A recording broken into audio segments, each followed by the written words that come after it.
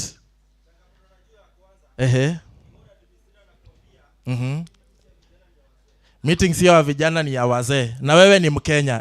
Pale nyuma unapata the budget yenye imepigiwa hesabu sio ya wananchi, ni ya mwanasiasa. Budget sio ya mwananchi, ni ya mwanasiasa. Wa mwisho. Yes. Tuko na energy but hatutaki ku work in structures. Tuko na energy but we don't want to work in what? In structures. And that is very true.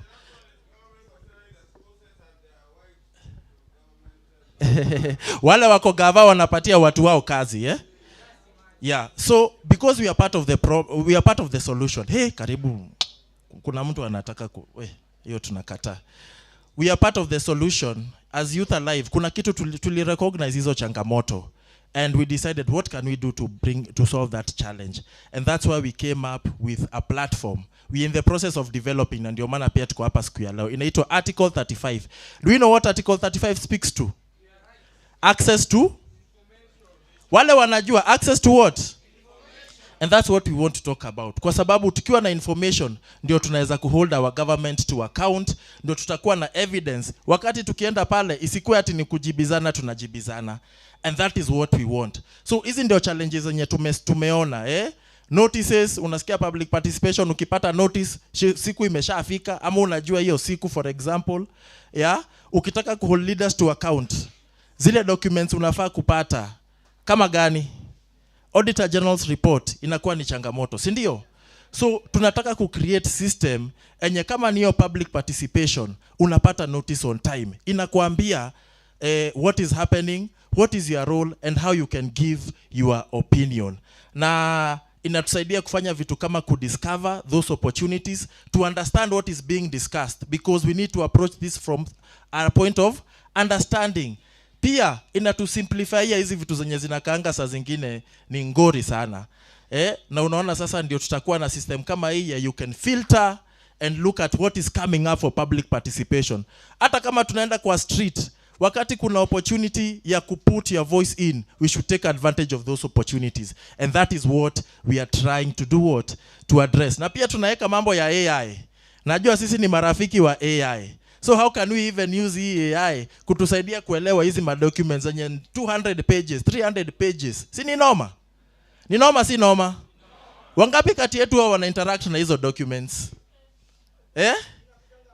Ni noma ama si noma?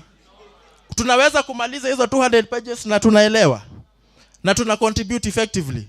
So that is the challenge that we want to solve. Na pia ile feedback loop, Huwa tunaenda tunasema zile vitu tunataka, lakini hatujui after kusema what has happened next. Na hiyo pia inatupeleka chini kikuja kwa accountability.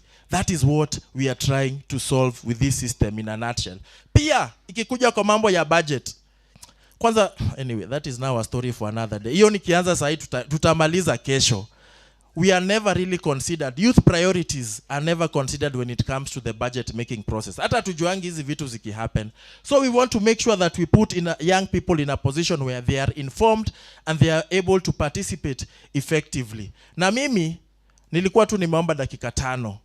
Kwa hii system, I just want to hear from 2 or 3 people. What would you like to see? Apart from what I have said, itakuwa na all the laws za Kenya, uweze kujua katiba yetu, all the acts of parliament, all the bills under discussion, all the different reports za committees, Auditor General's report, OAG, zote tunataka zikuwe hapo. So nyinyi kama vijana, ni nini mnataka ikue hapo, ndio mkue tuna make sure tuna participate. Na hata tukifanya accountability, inatusaidia kupata zile documents tunahitaji. In 2-3 people, kwa haraka.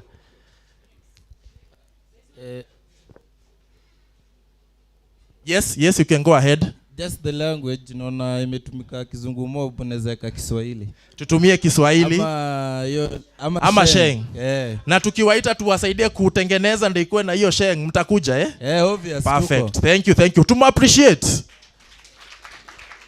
Mwingine, we have somebody pale nyuma, my brother.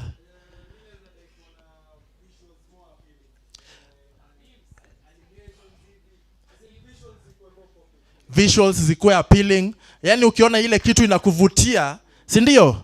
Wapi makofi yake? Thank you very much. I think ilikuwa language na kuwa na simply unataka memes. Nataka yani kuko na simplified version. Simplified version. So kama hiyo document ya kama hizo page 200 kukuwe na ka simpler one kanye tunaweza elewa. Is that what you mean? Thank you. Wapi makofi yake?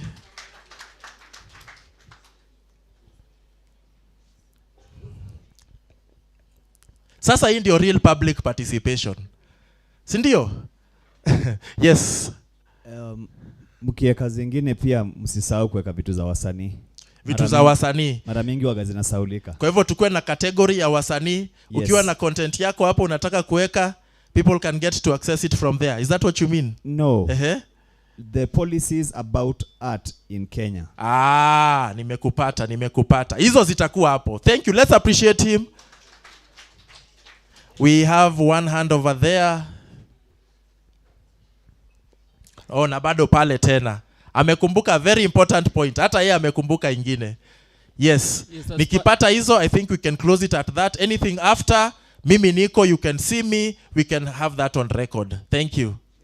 As part of innovation, maybe I think you can think of a way which you can incorporate petitions and memorandums. Petitions and memorandums. Yes, so actually kwa hii system itakusaidia kuweza kudevelop a memorandum, mshikane mkiwa watu kadhaa, you collaborate and we will able to help you send it na mpate feedback. There was that hand there, alafu tumalizie na my brother. Okay, so sawa.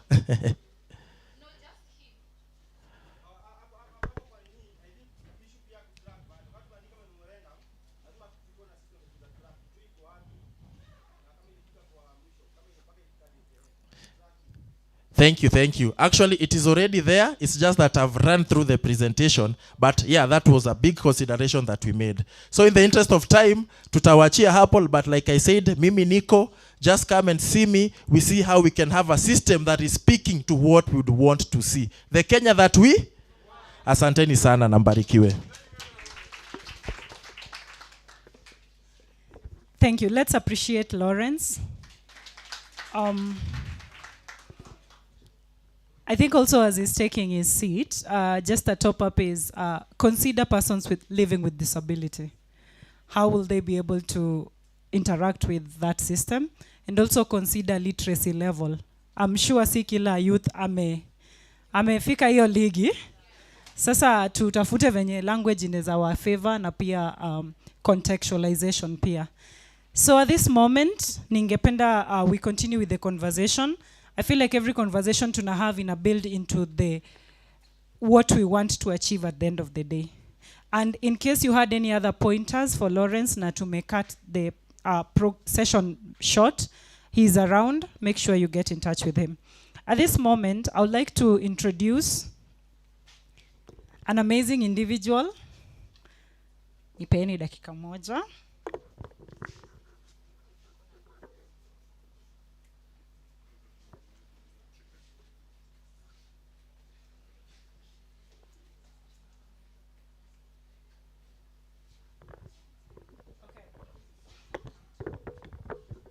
So in the morning, to may have a plenary na tukaongea kuhusu National Youth Council. So at this session, we are going to have the National Youth Manifesto. Do we even know it exists? Tunajua? Munajua ni nini iko ndani ya hiyo manifesto? Hapana. I love the confidence. I love the confidence. Inamaanisha mtu mwenye anataka kuita hapa is the right person. So I'm going to call on Eugene Githu from Manifesto Yetu Campaign Strategies with a touch of watu wa kwetu statistical wacha tu niruke analyst, former youth leader of the Democratic Party of Kenya DP, and this person will be able to take us through the National Youth Manifesto very well. And the question I've asked, do we know it even, number one, exists? When was it formulated and launched out? And what is contained in this National Youth Manifesto? And then, as we are talking about strategizing for the next coming year, probably election year period, hello? What do we need incorporated in that manifesto? So please help me welcome Eugene Githu, who will be able to take us through that process. Pigia mtu makofi, tafadhali. The statistical analysis. Nimepata hiyo jina. Hi guys. Ni lunchtime, eh? It's good afternoon, eh? Halo. Mnaniona vizuri? Pale nyuma mnaniona? Upande hii mnaniona vizuri? Hapa mbele mnaniona kweli?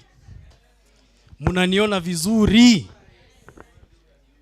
Kwa mapenzi ya Mwenyezi Mungu Baba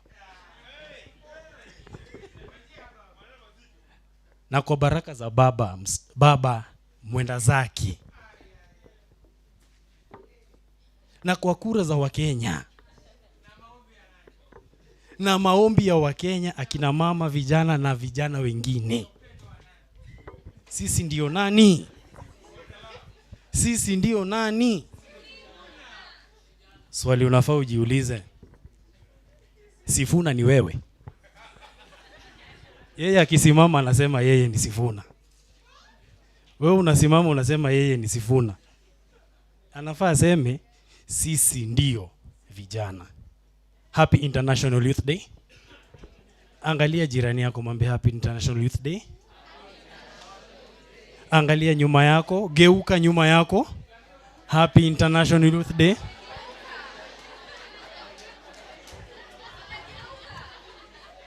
Ili ndiposa kwa minajili ili mradi ujue ya kwamba tuko Mageuzi Hub, sio? Aya, my name is Eugene Githu, sikaangi sana. Eugene Githu. Sawa. Kata hiyo nyingine. Hii ya kizungu achana nayo, weka Githu. Mtu nani anajua mambo ya manifesto? What is a manifesto? Haraka tu mtu ashout penye yako. What is a manifesto? Nani mwingine? A manifesto ni ile kitu unaambia mtu nitakufanyia na style hii. Nitafanya na dakika ngapi? Nitamaliza saa ngapi? Na sio kenye mnafikiria. Manifesto ni ahadi ya Wakenya by a political party, a political leader and a leader in any field. Kukuahidi nitafanya hivi, nitajenga barabara kilomita 200 baada ya miaka 2 kutumia bilioni 2 na hii bilioni 2 nitakuja kwa mfuko yako kuchukua. That is what a manifesto is.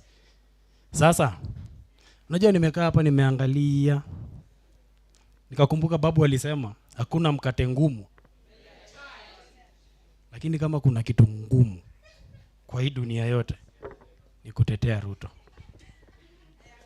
Nani anakubaliana na mimi? Nani anakubaliana na mimi? Tuko na Vision 2030 iko in place, lakini leo hii as we speak kuna watu wamekea KICC wako kwa dialogue ya Vision 2060. 2030 hatujafika. 2030 ilikuwa inasema economy itakuwa ina grow 10% annually. Sasa tuko kwa 4.6. Tumebakisha miaka 4 tufike 2030. Lakini sasa wachana na hiyo 4.6. Wachana na hiyo mtungi ya gas. Sikuwa naongelelea mtungi. Nilikuwa naongelelea hiyo pipe ya kuweka gas kwa nyumba. Itafika 300. Si namna hiyo. So wachana na hii 4%, wachana na hii 10%. Nataka ni wapangi 2060 uchumi itakuwa inamea kila mwaka na 20%. Si ni namna hiyo? Pale nyuma sijui mnanielewa? Pale ipande nyingine mnanielewa? Mutashindwa kuongeza 20% kila mwaka? Hawa jamani itawasambaratisha asubuhi mapema. Si ni namna hiyo? Hebu acha nione kwa mkono wangapi tunaelewana?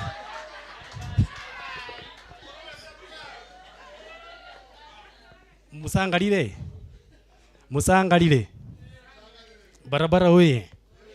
So, at manifesto yetu, we are a team that is looking to grow beyond what we are now. We are going to counties. Kuna msichana pale ameenda Garissa, akaona moto. Garissa kuna maziwa. Kichele. Kuna mtu atakuambia hapa tulienda engagement kama hii. Tukakaa ni kama sisi ndio tumekuja kusaidiwa. Parking ni Land Cruiser. Sijui nini, sijui. Tulikuwa tunafikiria tutaona watu wamekuja vumbi, mwingine ako na leso, mwingine aye wapi.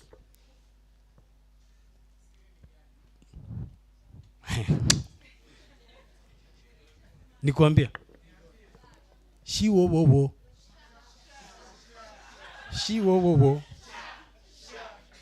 Na mdosi washa anaitwa nani? Mdosi washa anaitwa nani? Sasa si nimekujibu. Siri ni nini? Shiwo. Na si Ruto alituambia tutengeneze content ya SHA na affordable housing tukule 1 million. Kuna mtu amenirecord atume, nitawagawia. Okay, nitawarudishia shukrani.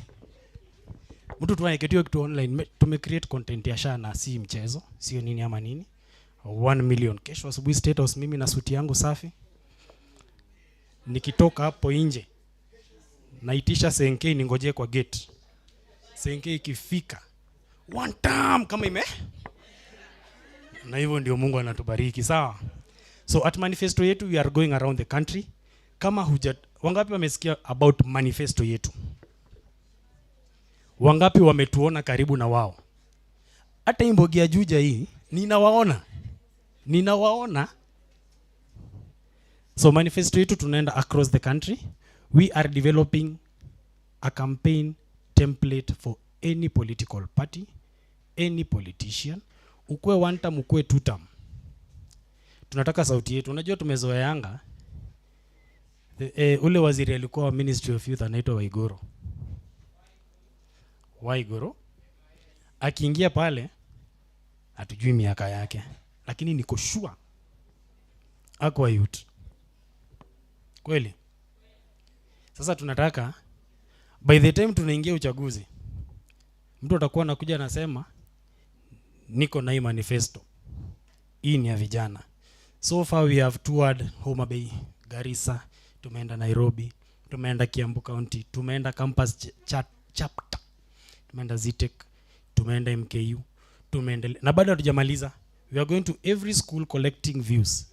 Ile manifesto tukikaa chini itakuwa inasema wanafunzi wa Inororero University, The youths from Inorero University have this one specific thing that they want the coming government to deal with.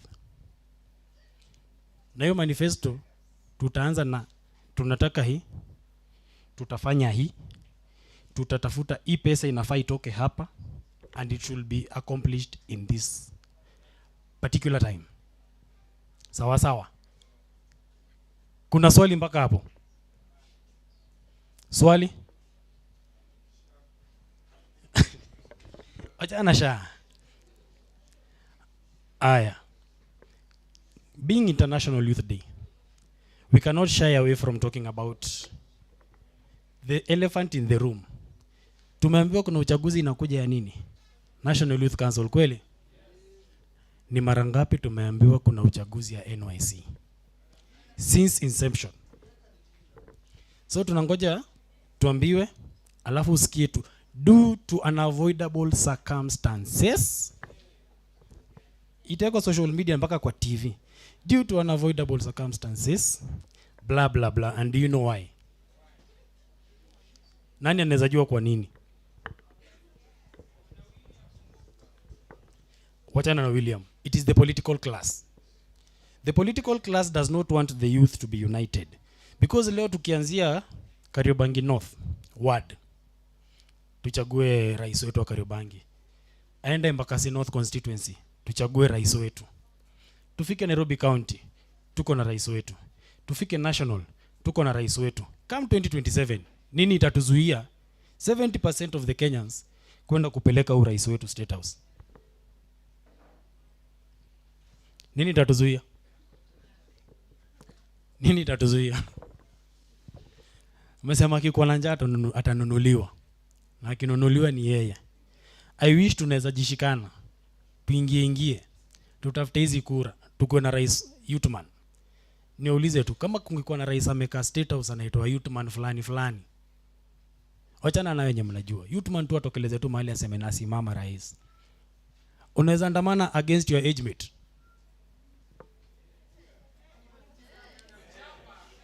Ehe. Nani ataandamana against their age mate?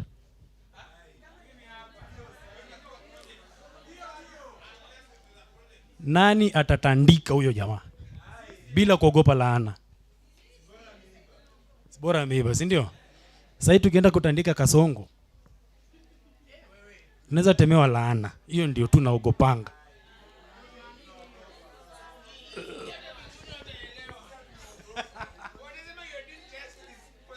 Yaani umesema Angel Gabriel atakuja niambie kama wewe ingia.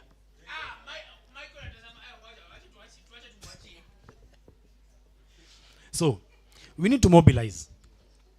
NYC, sisi tulienda, kuna siku tulienda kuvuruga the sitting CEO. Tukasema huyu CEO ametolewa wapi, hatumjui. Hatumjui ametoka wapi. Tukaanza fujo, sukuma. Tulikuwa watu karibu 15. 7 wakanunuliwa. 2 wakatafutiwa kazi majuu.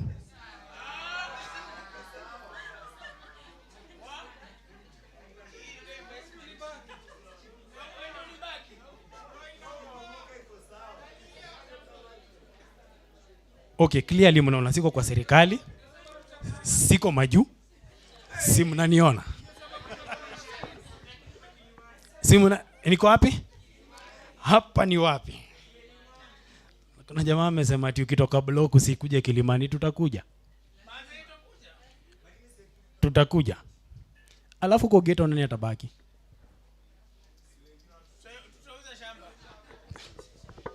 Tutajengewa affordable housing ghetto, si ndio?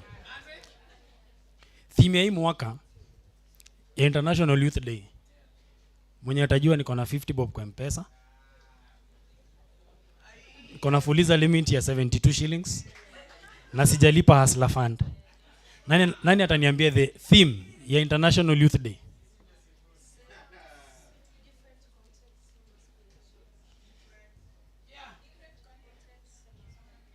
Huyo akona kweli, nyi wote mko na simu, mko na wifi alafu mnashindwa ku Google. Nimekwambia nipe namba yako. Hiyo 72 bob na kuwekea yote. I'm giving you my all. Okay, wame insist pia mimi unichukue. Sio mimi. Wame insist.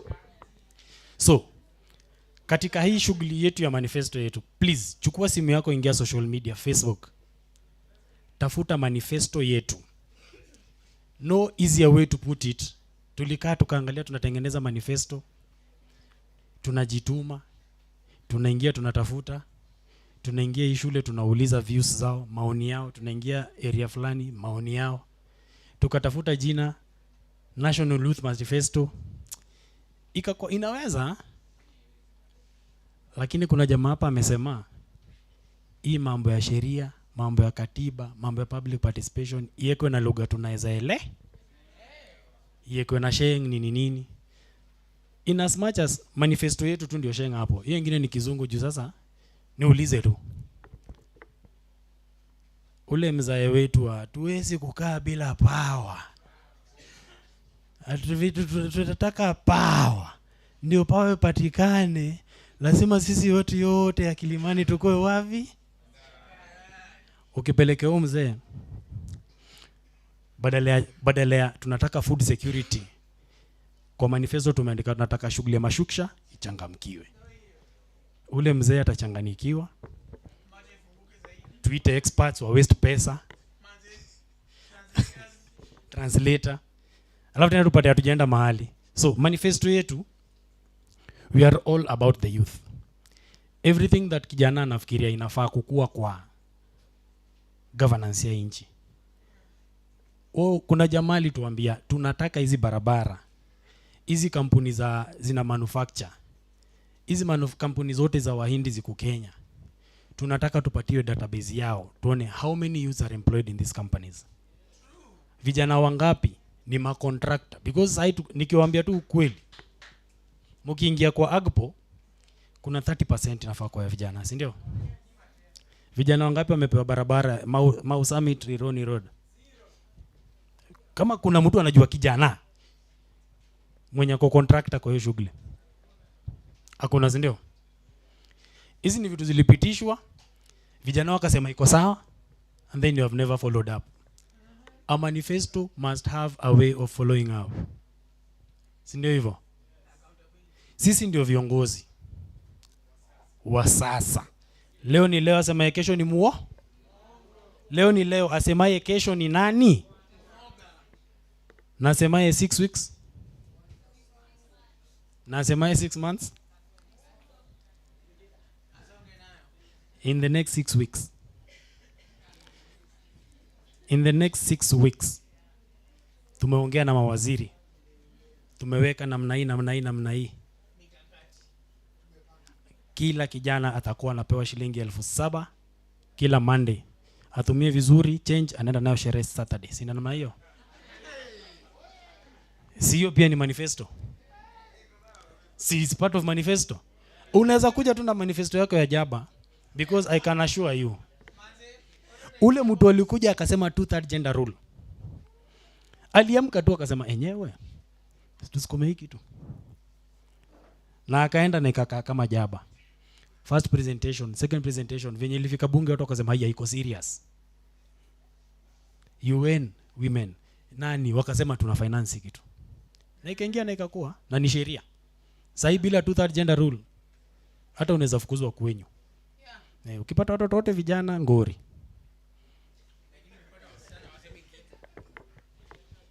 Umesema lakini usishout. Usishout, cheza chini. Cheza chini. So watu wanga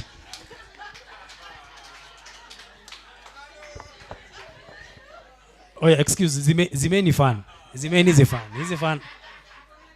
Kuna kitu iko kwa hizi fan. Tangu ziwashwe watu wameanza tu kufanya vitu za ajabu. Kusema vitu za ajabu. Na hiyo ni chai tu inakufanya hivyo. Wacha wazime fan. So, wangapi wameingia online na wametafuta manifesto yetu?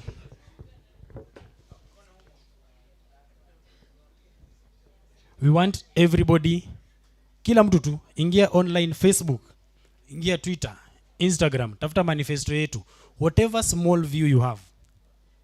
useme haujatuona kwa kijiji yako, na kijiji yetu tunasema ukuje so that we can ratify hii maoni tulipatia chief akakataa, tukapatia PC akakataa, tukaenda mkutano tukaambia ni wazee, siku yenu itafika. Go online, Facebook, Twitter, Instagram, tafuta manifesto yetu, follow, subscribe. Send us a message. Kitu yoyote. Anything that is relating to the youth. Because 2027 lazima tujiite mkutano. Sisi wote kama vijana. Ndio tunaingia tunasema 1 term, tunaingia 2 term. Kuna mmoja anasema 3 term, kuna mmoja anasema no term. Half term. Alafu tutoe 1 term tuweke 2 term. Tutoe 2 term tuweke 1 term. Nyani ni wale wa? Msitu ni ile hii? Pesa ni ile hii? Hii pesa ndio inasukuma wazae wakae kwa siasa, sio kitu kingine. Si ndio? DJ yako wapi? Ameshamfukuza. Mnaona madharau yenyewe. Nilikuwa nataka kuwachapia mistari 2 lakini mnafukuza DJ hivyo. I hope your stamina mta maintain hivyo mpaka 2027. Ingia manifesto yetu, tag us in everything, tag us in all the activities you are doing. Tutakuja kwenye ground, tutakuja kwako ground, and for everyone who is vying for NYC, we would like to partner with you. Because we have more than 1,500 wards in Kenya. On the table, tunakuja kuandaa meza mbele ya adui zako. We are coming with the table. Si ni sawa sawa? Wewe kuja na kiti, mimi nakuja na meza. Tukiandaa maadui zako watakuwa na kuonea wapi? 18. Si ndio hivyo? That was my time. Kila mtu karibuni sana manifesto yetu. We are looking for partners, we are looking for members, we are looking for hata akili. Wewe kuja tu na akili yako pekee. Uko na swali? Si ndio nyinyi nawaambia sasa mtu follow, to subscribe ama niwapatie namba?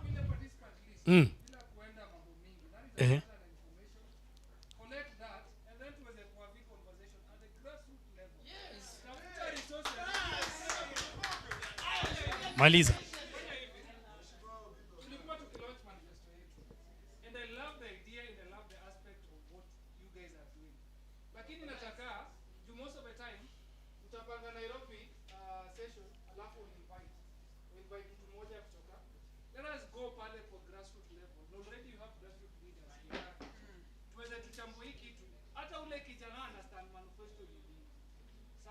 Kweli? So mmenipatia ruhusa nifanyie kitu ameniambia. Nani anapinga?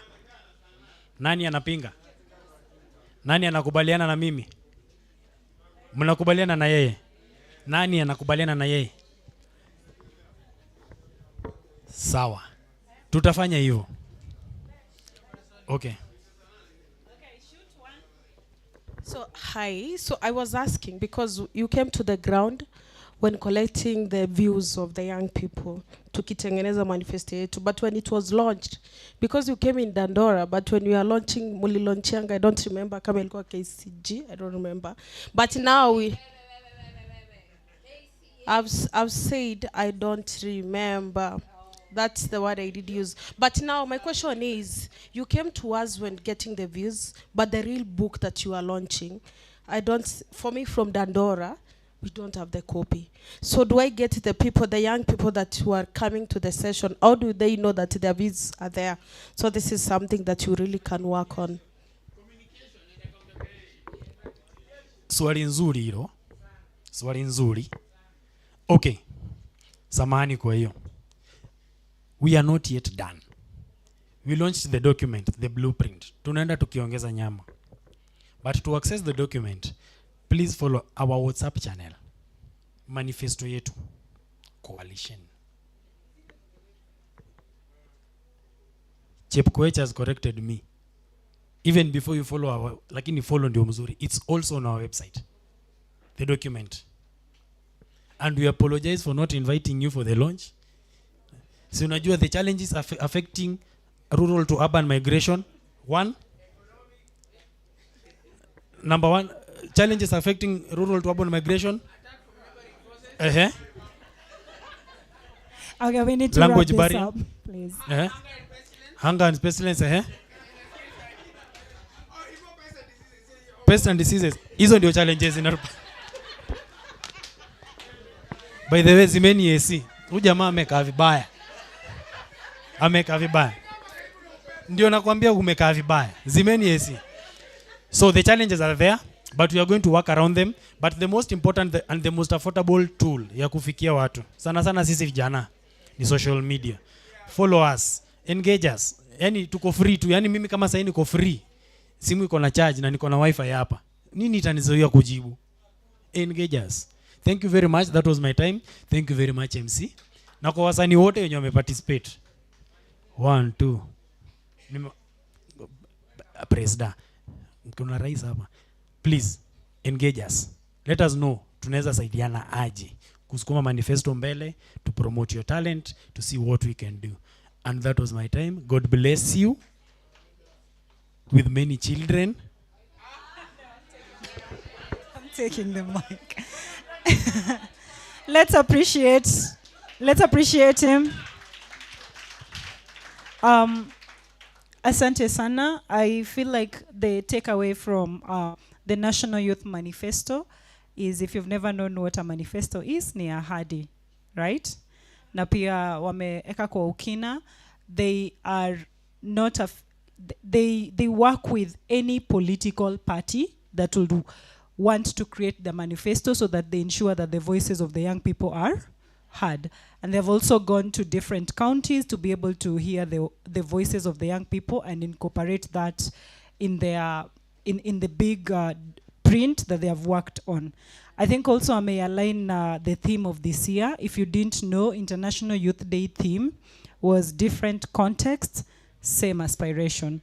And it's the background of why we are having this conversation. The context in which we are coming from is, tuliuliza swali asubuhi, talk to your 3 friends and ask yourself what's your role as a young person in the political space. And I think having had the conversation on the manifesto, Nina feel we are ready to have the next conversation, which is a big conversation. It's a plenary ambayo nitaweza kuinvite a very powerful young lady ataweza kutulead. But I want to make the hashtag reminders, just in case you missed them.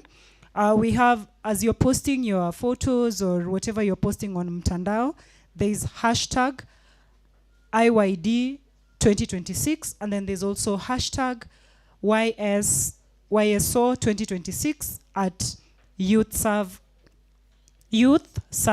KE. So make use of these hashtags. Please be intentional in our posting. But all through the day, as we've been having this conversation, I'll still remind us what's our role. Sawa sawa? Ya kwanza tulisema role yetu ni voting, tuko kadi, tumekuja tumeongea kuhusu manifesto, tumekuwa empowered about National Youth Council.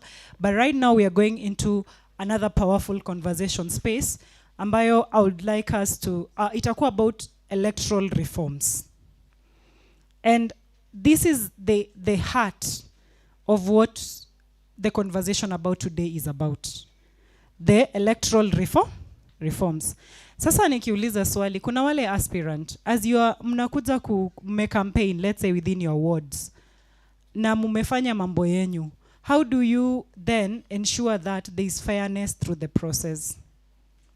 What's that one thing that is making other young people not to show up and vote?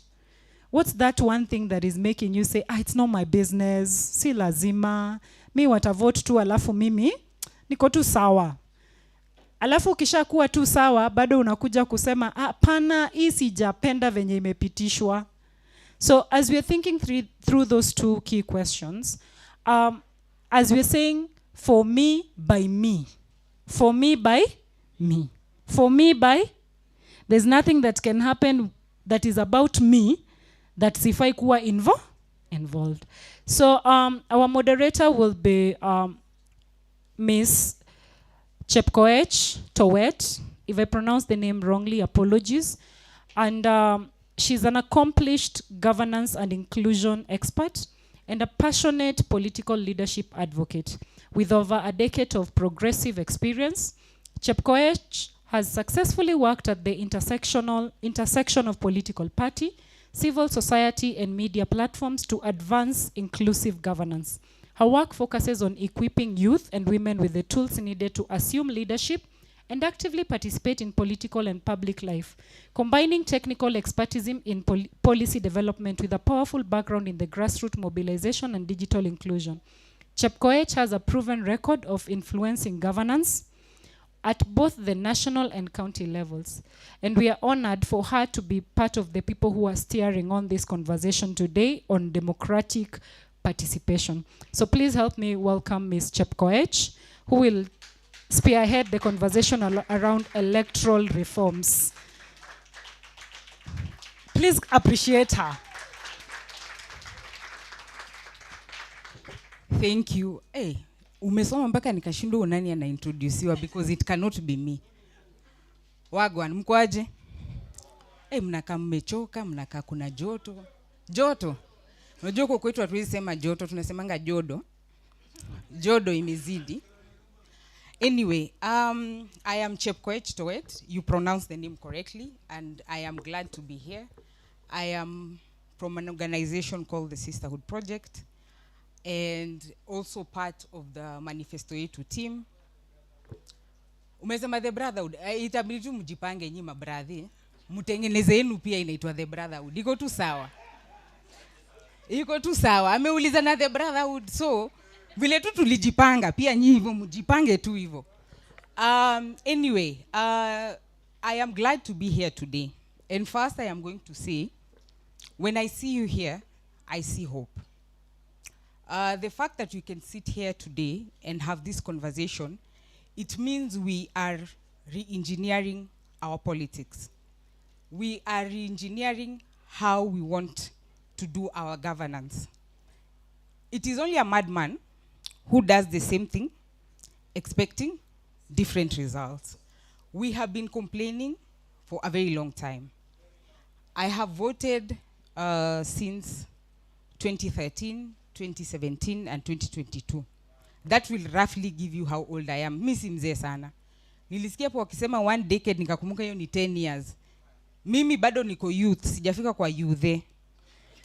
So, and I remember these kind of conversations because I have been a part of politics for a long time. Have always been either tuko kwa meza ama tuko kwa menu. But I want us for a minute to remove the table with the menu and the chairs and just think as us. When we talk about governance, what do we mean? What do we want? Because hate cannot sustain a movement. And munipige tu mawe lakini I'm going to say it as it is. Hate cannot sustain a movement, and our hate for we know who will not sustain this conversation and this journey. We need to rethink exactly what we want and how we want it, and by whom. Unfortunately, we found ourselves boxed into a conversation of 1 term versus 2 term. What then happens is we miss out on the chance to discuss the issues that affect us. Case in point, when guys were campaigning in Olkalau, yes, in Olkalau, did you see any candidate talk about the issues in Olkalau? Nyandarua is known as a county that grows potatoes. There was a chance for a candidate to talk about value addition when it comes to potatoes.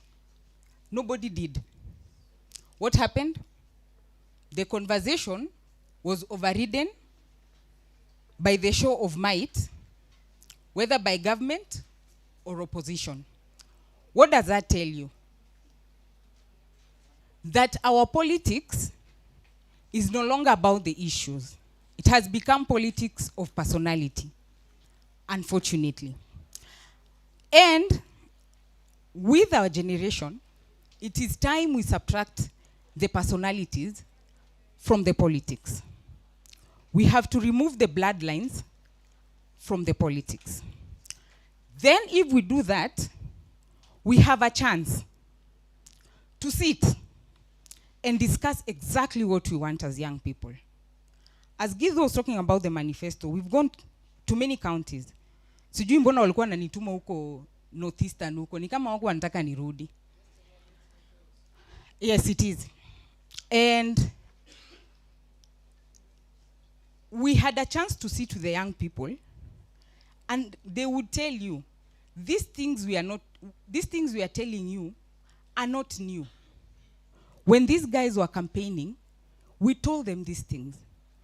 Unfortunately, Kenyans are talking, but no one is listening. Why? Because our politics have been overridden by politics of personality.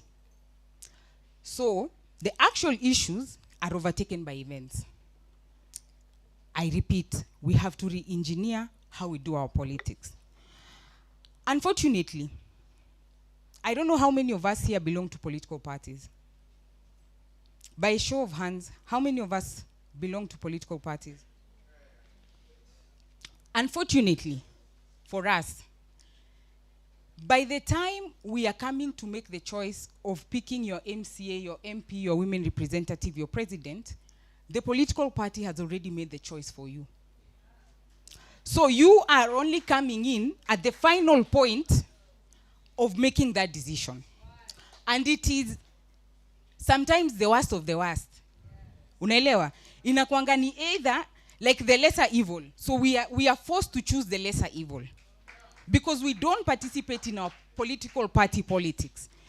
Unfortunately, they make the most critical decision for us. Because today, this is Kilimani Ward. By the time we are getting to August 2027, the political parties will have forwarded the candidates they want for you, to you rather.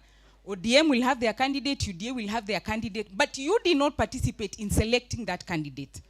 So wewe unakuja pale kwa mwisho, unataka kuja kwa buffet userve. Nani alipika hiyo chakula? Alafu nitaka kusema umewekewa sumu. Kula tu ukufe. No, I mean, if you did not participate in making that choice for that political party, at what point do we come to complain that our candidates mmetuletea tu kwa nataka, wewe ulikuwa wapi usichague wako? Do you get me? So it is imperative for young people to participate in political party politics. Because it is at that point where we choose to say, I want candidate X, huyo ndo ataenda mpaka kwa ballot, we don't want candidate Y. That is why Habib will be forced to vie on an independent ticket, which is very expensive for a young person, because we did not turn up to choose him in whatever political party he chooses. But we want to sit and complain that tumeletewa our candidates ni corrupt wote. Wewe ulikuwa wapi usichague mwenye si corrupt? Because we are not part of the process. But again, when we sit here, it gives me hope, because the conversations have changed. And I remember, I'm going to give you a small story. When I was joining politics, I joined politics when I was, I think, 18, 19. And one of my aunties, Akanyuliza, so why are you getting into politics? Because politics is seen as dirty, whatever, especially for a woman and a young woman. It is like fighting with both your hands tied to your back for a young woman in politics. And she kept telling me to leave politics. But I asked her, she runs some company, I asked her, I have sat with you during interviews where you were selecting someone for exposition. I have seen you conduct those interviews, and I have seen you with the final result. And I have never seen you pick number 5. You have always picked number 1. So why don't you want to send the best to go and represent you? Wewe unataka kutuma sudi, alafu unataka kucomplain. Unanipata? So we have to make the choice to choose the best people to represent us. And we have to be involved in the process. Tunaelewana mpaka hapo? And so, I am going to open up the floor, because I want us to have this conversation. this afternoon. In 2022, we had about 21 million registered voters. 6.8 walipigia baba. 7.1 walipigia WSR. Now guess how many didn't vote? Hey, zimeni hiyo kitu, backbenchers. Zimeni hiyo kitu. About another 7 million did not vote. Actually, 7.9 million did not vote. Walienda wakachukua kura. Wakaregister, wakapanga hata hiyo line ya IBC na wakalala na hiyo kura siku ya uchaguzi. Na unajua hiyo namba kubwa ilikuwa kina nani? Correct. So hata sasa hapa tukiimba niko kadi, it is one thing to have your voters card. It is another thing to make the commitment to actually go and vote.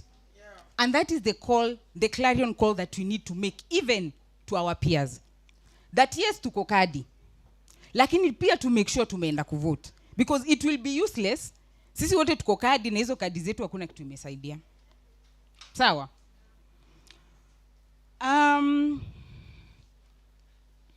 Again, when people show you who they are, believe them. We have a problem of, sijui kama tunakuanga na amnesia, ama ni selective memory. Selective, si ndio? Tunachaguanga ile time tunataka kufikiria. Because, you tell me why we will complain for 4 years. Na hiyo mwaka ya 5. Hapo ndo tunataka kusema, hey, wacha tu nipigie ule mkale wetu. Do you get me? So the conversations have to change. Yeah.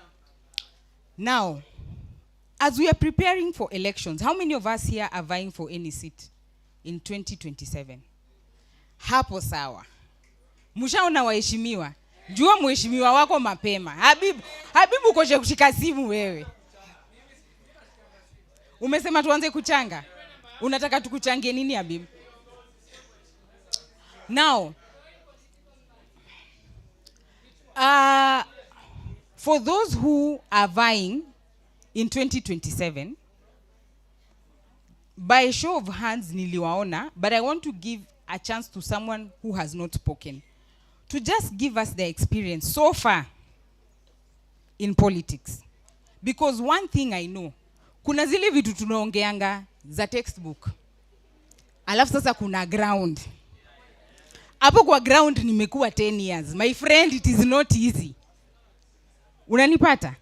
Hapo sasa ndio vijana ukuamia. Hapo kwa ground ndio noma. So, I want someone who has completely not said anything today and is vying. Who are vying again? Hey. I want us to just in a minute or less or more, give us your political experience, tell us what seat you're going for, and so far, uko wapi? What are the barriers and what are you learning in the process?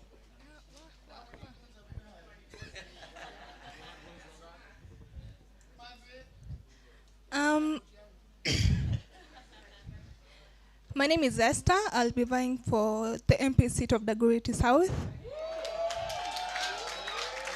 Yes. Simtulie basi. I think the biggest challenge for me as a youth is resources or lack of funds. Ground hayongeleki bila do. Yes, so yeah. Hey. What am I learning in the process? I think learning to use the setbacks for your advantage. For example, the issue of goonism. The issue of goonism, again, as I say, we cannot... Politics is not possible without your own goons. So I think what we need is a restructuring around either the terming, around the word goonism and the, yeah. So, yeah. Sorry? Well, at the end of the day, it's still Goonism. And you need it. When you're speaking to your constituencies, you need it. Why? Security. Security, the issue of intimidation, countering your opponents and all of that. So, yeah. Those are some of the things that I'm learning, but bado sijaanza campaign, so yeah. All right. Thank you for sharing, and we wish you all the best. In case you need our support, hizi sura nadhani umeziona zote. Please, tuite tuingie Dagoretti South. Tukuje tuwasho uko na wase. Unfortunately, we have normalized violence in the Kenyan political scene. It is quite unfortunate. But like she said, it is the reality on the ground. Again, with state-sponsored Goonism, it is even going to be more difficult in 2027. I do small political training for women. Takuona nyuma ya tent. For free, hiyo tutafanya. So, anyone else who wants to share what so far their experience has been in the political journey? Habib, najua umeshaona moto huko Kariobangi North. Viva, comrades, viva. First of all, the conversation is thought-provoking. And beyond the excitement, I know we are shouting one term.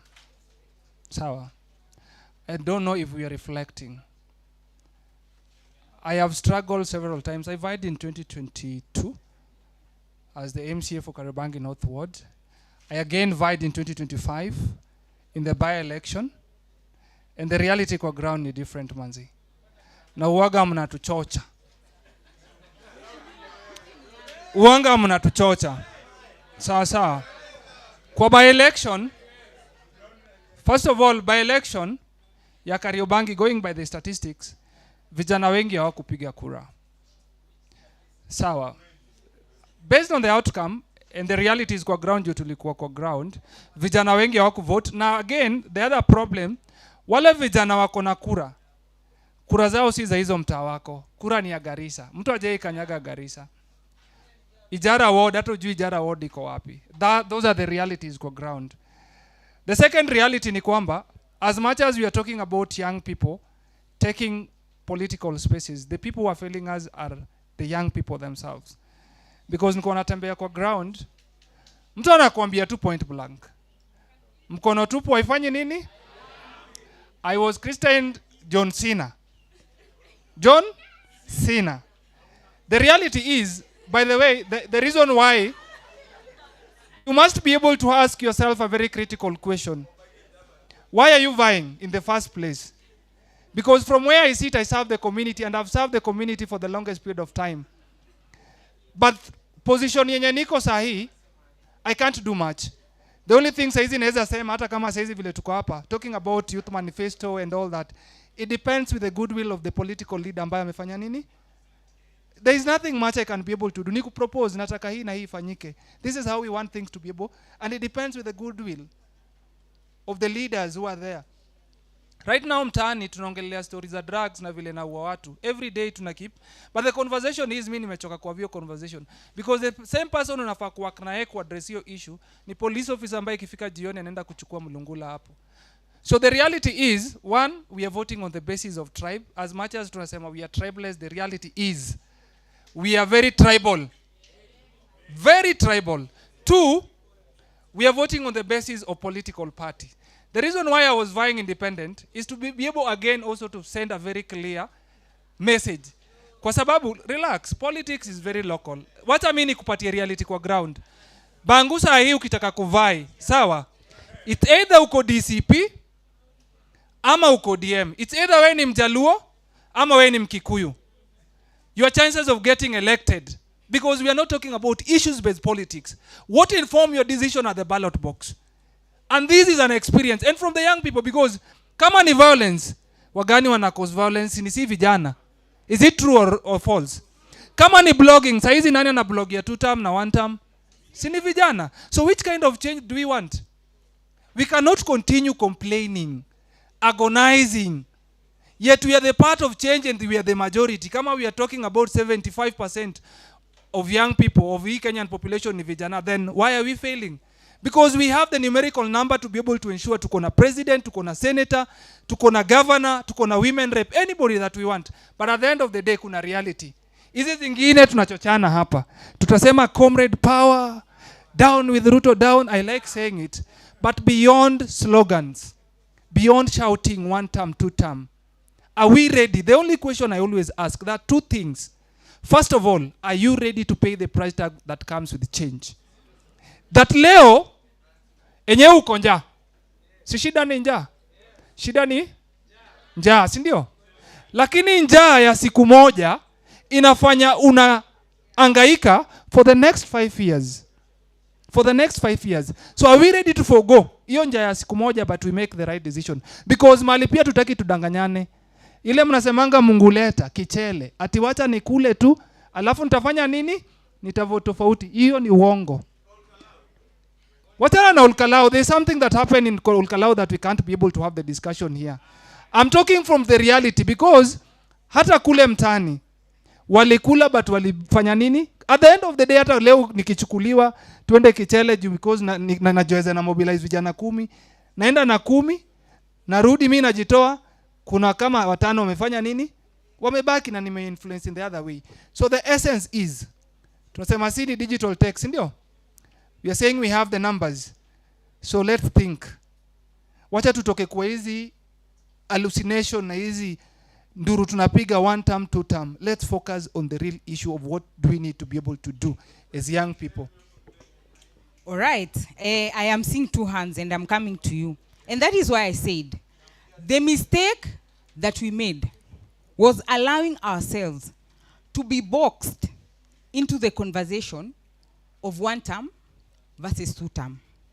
Because then that means our discussion is solely focused on 2 personalities and not necessarily what they bring to the table. The issues are overridden. So we need to go back and rethink, how do we want to have this conversation going forward? Because as we know, hata tulikuwa to vote juzi. But we have slightly 360 days, 63, for us to make that decision. It looks like it is too soon. It also looks like it is too far. But depending on what we want and how we organize ourselves, then we are going to get it right. But for as long as we keep with what Habib has just said, and let me tell you something about politics. Politics is about interest. And interest is very personal. That's why we keep going back to our tribal cocoons. But if we can outgrow that to make the interest personal in terms of what affects you as a person, then we will have a different conversation. Because if we are talking about matters health, each and every household in this country is affected by matters health. If we are talking about education, lack of capitation fund, each and every household is affected by that. So can we then go to talk about the things that affect us personally? Because when we come to sit collectively, all of us are suffering the same, right? But if we keep with the conversation of personalities and bloodlines, wadau tumekuwa mawaku. So we have to rethink how we are doing our politics, and we have to influence our peers in our small conversations that we are having. Like we said at the beginning of this, there is infiltration. There is interest. Ukitoka mali ulitoka mtaa yako, ulikuja hapa na interest. Interest ni labda ulikuwa umeboeka, labda ulikuwa unakuja kutafuta mtu, labda ni mboka. Everyone has their interest, and that is politics. And so that is how we have to think about it. Na kitu moja mimi usema, hawa sisi mafala. For them to get to where they are 30 years later, 20 years later, it's not by being stupid. They are not stupid. They know what we want, but they choose not to do it. And they know exactly how to deal with us. So lazima pia si to change game yetu na to change strategy. because hiyo strategy ndio walitungoja tu nayo. Tulimaliza hivi maandamano kama wametuskata. It was not by them being stupid. So we also have to up our game in terms of how we think and how strategic we are in the decisions that we make. I said, it is only a madman who does the same thing expecting different results. We cannot go with the same mentality that we've always had to tackle this issue of 2027. We have to change mindset. Sawa? Kulikuwa na mkono. Haya, nataka tuende na mutaratara. Nawapea 1 minute each, sawa? Ndio at least we can have diverse views. So, tuanza na Msupa, G, pale, then I come, sawa? 1 minute so that we get different people to speak. Yeah, sure. Habibi mentioned something that you vied as an independent candidate, 2022. 20 and 2025. And I mentioned something that the system is designed to fail us. So we have to be smart enough to realize that and to know how we can work against it to benefit ourselves. Number 2, kuji advantage. In Kenya, we cannot practice politics without political parties. And one of the ways ya kujiangusha, it's being delusional enough to think that you can vie as an independent candidate, no party any votes. One of the best platforms representing people, legislation, forming of reforms, etc. is through political parties. So what we have to do as the youth is infiltrate these political parties, to join political parties, to participate, because it's only through political parties that we'll be able, to make any real change, to influence any real change. Because, for example, the 2024 protest, a lot of these MPs, they voted yes to the finance bill. Na hata wako wamesoma hiyo bill, hawako wanajua nini kinaendelea huko. But they voted because they influence ya political parties yenye wako. So political parties hold a lot of power. And it's until we know that and we realize that the political parties are what are forming these countries, are what are designing the kind of leaders that we are electing. So we have to align, jua what political parties is aligning with your ideologies and your values. Join, and it's only through that, sorry? Tuko na political parties 93. We have more than enough, 93. We have more than enough political parties, as we say. Sorry? Independent.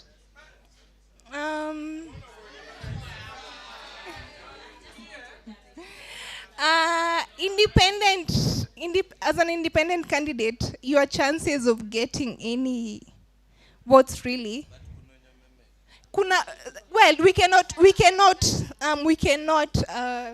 what's the word? There is an exception to the rule, and we cannot approach life with exceptions to rules. There's a rule, and okay, yeah, so my message to you is join political parties, because it's only through that we'll be able to make real change. Thank you.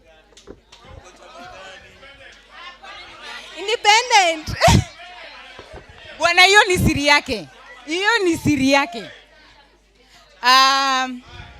No, but actually, hello, si nimesema nakuja hivi.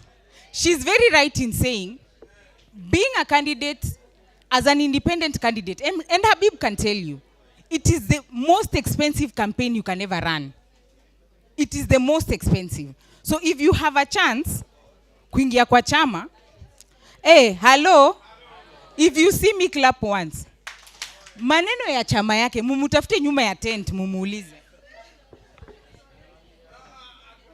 Halo. Tena ni mimi. Naitwa Githu. My political experience in 2022 nilijitosa kwenye uwanja wa siasa. Kwenye ulingo wa siasa. Venye jamaa mwingine alisema hapa nilijitweka.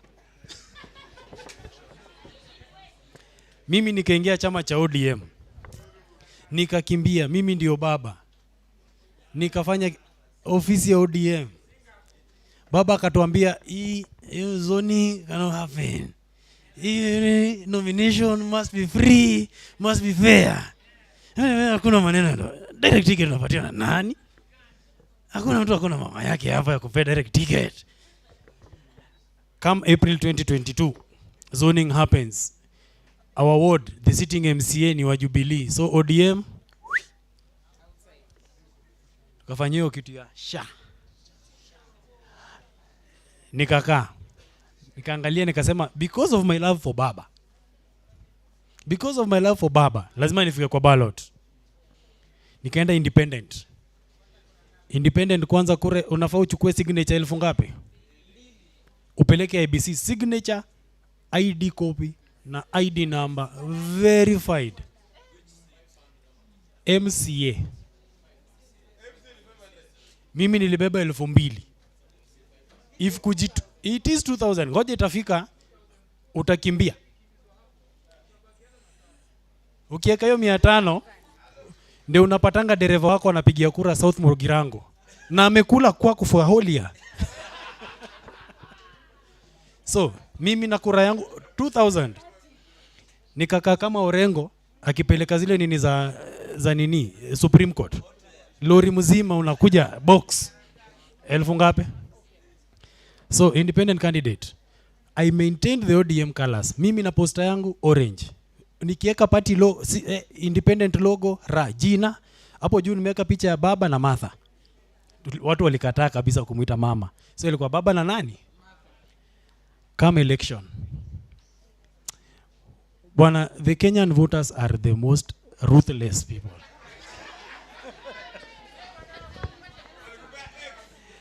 Very ruthless people. Siku ya uchaguzi, si agent anakupigia kura. Nimeweka budget ya agents 333. I had more than 100 agents.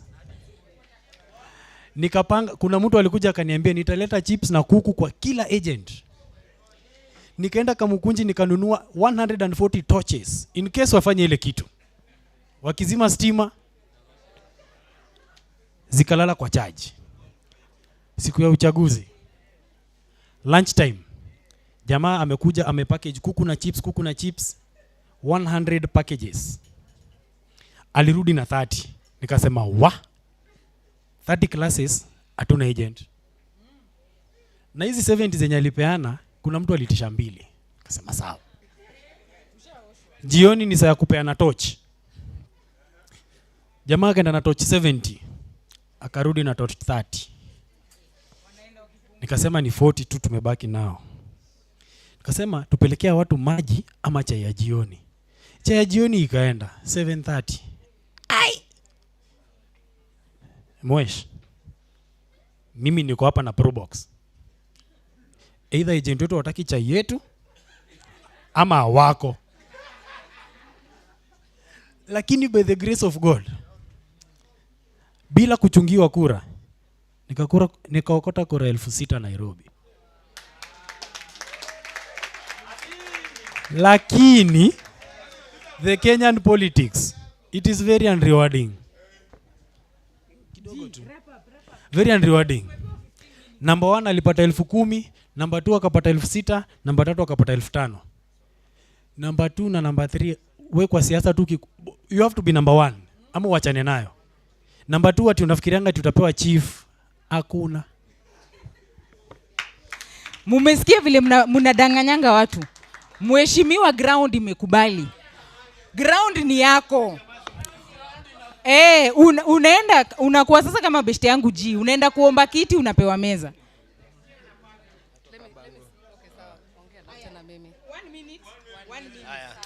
So mi chenye ningependa kusema ni ground tunaijua venye iko, si ndio?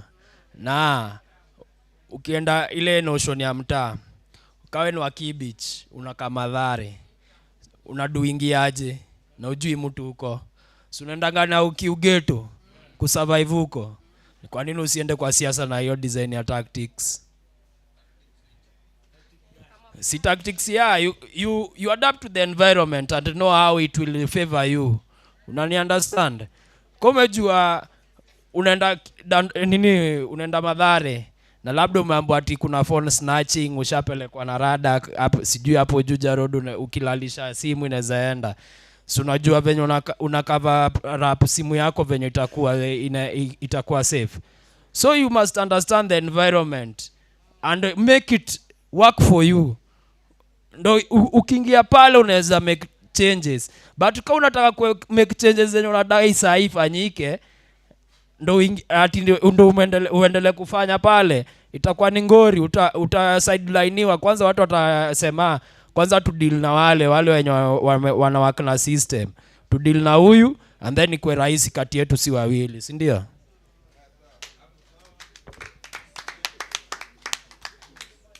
Thank you so much. I am here to preach the gospel of use the system to beat the system. Okay? Because the current system ya Kenya ni the winner takes it all. Sawa sawa. And that is why young people cannot afford to be not part of the political parties that are in Kenya. Mmeambiwa kuna 93 political parties. Kama 98. 32 pending approval. There are 98 political parties currently registered with 32 pending approval. So niambie kama wewe a young person, yes umekuwa voted in na independent. Ukienda parliament ama county assembly ama national assembly ziko in two parts, the majority and the minority. Lazima utake your stand. Yes, tumesema tunataka ikuwe issue based. Sawa. But ukiwa kwa majority, sitakuwa easy for you to mobilize other people from that political party and the majority people for you to push such things kama nini, like young people representation, femicides, hizo issues zenye zote zenye tuko nazo. So that is why I'm discouraging young people. Msiende independent. It is too expensive. You cannot afford to be not part of political parties, okay? Right. Thank you. Thank you. 1 minute. Yes, good afternoon everyone. Kwa majina naitwa Jimmy Edi. Mimi ndio wa kwanza kushikwa kwa maandamano ya Gen Z 2024. Wa kwanza, the first person to be arrested on Gen Z protest. Kumbuka? I was the first. So now that we are going to elections, I'm vying for Lang'ata member of parliament. Nataka kutoa Jalango. Nakumbuka Jalango? Jalango betrayed us after being elected, went to State House, go and bow down to Kasongo. Now we have also this guy called Eric Omondi. We cannot have a comedian and bring another comedian. We are not going to have another 5 years of comedy. Sawa. Lazima tuhakikishe kwamba we have a person of leader. Sawa. Wangapi wanatoka Lang'ata hapa? Wangapi wanatoka Lang'ata? Tafadhali tuongee hapo kando. Tuzungumze, tupange mambo. Sasa ndio? Gen Z tuko pamoja. Comrade pia. Chagueni mimi. Hey! Wewe. Master, unajua hata mimi nimetoka Lang'ata, so itabidi uniombe hiyo kura vizuri. Huko Lang'ata ni kama mnakuja huko nyinyi wote mnataka nini huko Lang'ata? Hata sisi tunatia zi huko amuingi.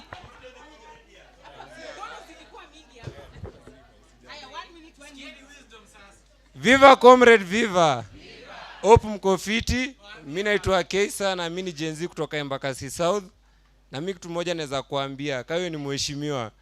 Kitu ya kwanza lazima tujue chama unasimama nayo. Hatuwezi kuvotia kama vile tulivotia watu wa UDA kufika huko juu tukapangwa. Unaona? Kama MP hatumjui. MP chama yako ni gani? Alafu kitu ingine. Kitu ingine lazima pia mjue siku hizi watu wa vote tiji wanakujua na vote na chama. Kama Embakasi South kuna MP amekaa 3 terms sahi. So akirudi anaenda 4. Na ni wa Wiper. Mawadhe, unaona? So jue pia kawe ni mheshimiwa, kitu kingine lazima uwe na mdomo tamu. Uwezi tuambie utafanya, wewe tudanganye. Tuambie mimi ni sawa.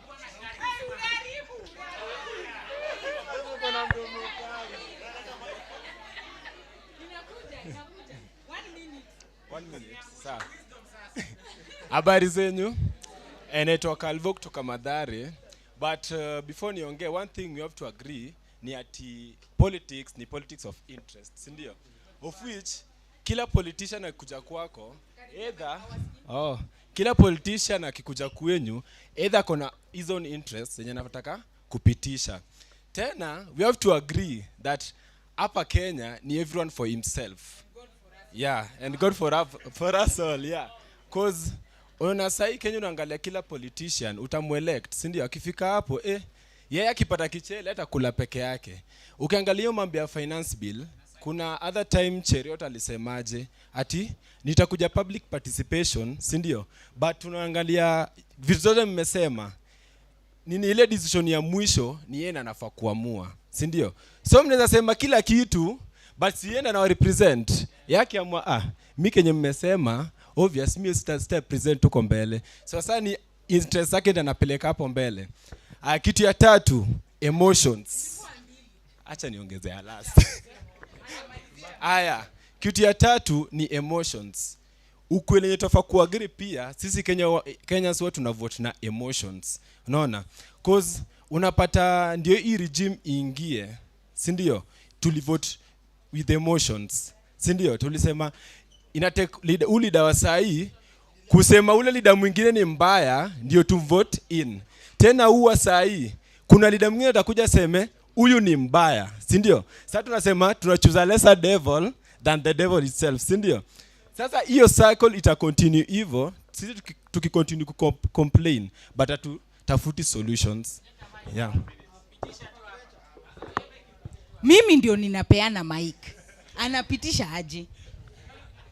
Itabidi utulie kidogo boss, watu wa huku nyuma tujasikia sauti zao. Alafu mkose kutoa wisdom. Wisdom tuko nayo.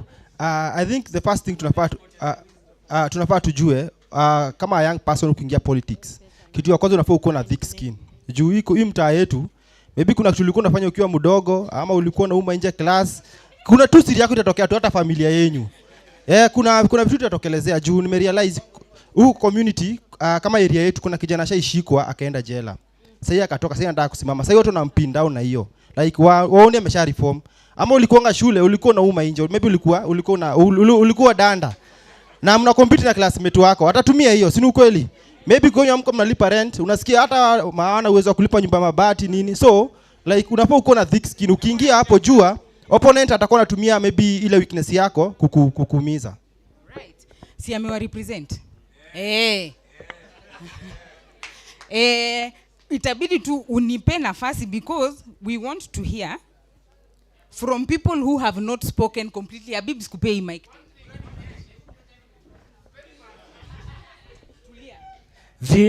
Viva comrades, viva.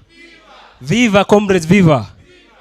So I'll start my 2 cents. I'll start presenting my 2 cents, quoting what the first speaker said akianzisha this conversation, that there are various tukiamua kuangalia excuses, there are very many excuses to look at, sindio? Excuses ni mingi because we have a broken system. So we can choose to look at the excuses because the excuses are there. So we can choose to look at them. But as young people, we can also choose to look at what we can do and actually do it. And something that I like to say, it's an analogy, that this country is a system, sindio? The government is a system. And the system is like a vehicle that is moving. And this vehicle, it gets to a point inataka repair, inataka servicing, sindio? And in this also, this vehicle, there are engines, and these engines are the political parties that we have. Yes? The political parties that we have, and it gets to a point, igari huwa inakwama ama inataka service. So as the young people, we are the mechanics of this system. We are the ones to repair this system. So if we give up and say that this vehicle is a wreck, kuna country ingine tunaweza enda? Hakuna. So when the system is broken, we don't lose hope, because what I'm feeling at the moment is we are now starting the conversation of playing the game of the legacy politicians, that tutadanganya, we present manifestos for the sake of presenting it, and that should not be the case. So we should not give up on this system. As young people tuingie kwa parties, let us fix the system which is this country. Wamesema Mweshu unasimama kiti gani, wanakupea kura. Habib. Inyi mnaona timekeeper hata ndio huyu. Umesema si ndio tuko ground. Okay.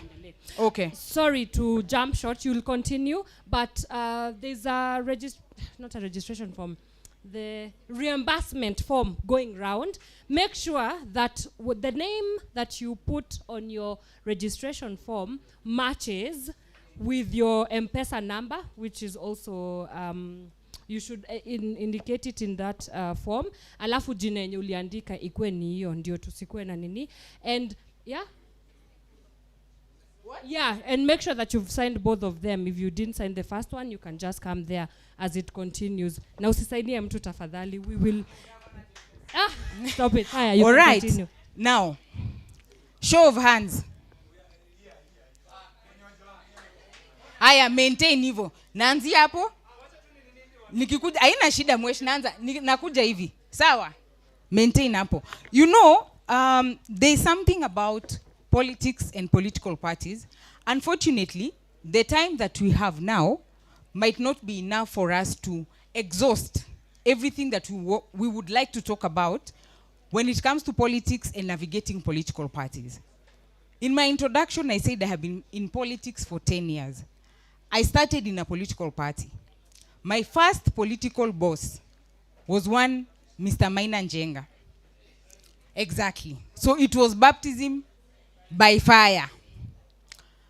And as young people, we also need to sit and have an honest conversation on how many of us can endure being in a political party, because in politics, the things that you will be put through, some of us might not survive. After 2022 elections, I had to step away from active political party politics because of what happened between 2021 and 2022. Ilifika mahali hata poison waliniwekea. Just because of what I believed in and how I did my politics in the political party. And as a young woman, there are expectations from the older men of what they think you should do for you to get whatever seat nominated, for example, that they should give you. But because of the stand that I took, in fact, a group of party bosses sat down and said, "Uyu chep lazima tutamfunza adabu." The things that people go through in political parties, especially women and young women, you have to go in with resilience that is unmatched. That is not what should be. But unfortunately, that is what happens in politics. Even the young men who've been in political parties, they can tell you the atrocities that are committed in political parties. We can sit here and glorify those same political parties. And I always have an issue with the registrar of ORPP, because he does not rein in on political parties, which is squarely his mandate. If political parties keep doing their politics how they do it, I understand why young people do not want to get into those parties. Sawa. So hata hapa tukiongelea maneno ya chama, na waomba dada zangu na ndugu zangu, pale pia si rahisi. Pale mnakutananga kwa ground mundu humundu. Mnajua hiyo mundu humundu. Ehe. Hapo tupe nyumaachia, because every time we are in this conversation, we are encouraged to get into the political parties. Kuna kitu tunaitanga fidelity, loyalty to the party. So you get elected. Once you get elected, na uko pale wewe ni MCA ama ni MP, you cannot go contrary to the position of the, hata kama hiyo position of the party inaumiza nini mwananchi wa kawaida. So how do we address it? That is the first question. Number two, kwa hizi political parties, by the way, I've been a member of ODM party before nitoke ODM. Wacha niwapatie reality kwa members wa ODM. Kabla ujasimama na hiyo ODM, kwanza lazima ukue Alado, si ndio chairman wa Nairobi County ODM.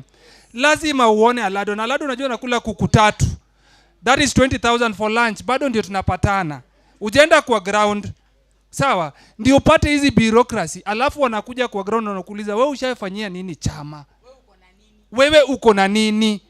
Because you expect me kutoa around 100,000 ndio ulipe tu chama hizo. Alafu sasa unajua ODM inakuanga unapeana, si tunapewa.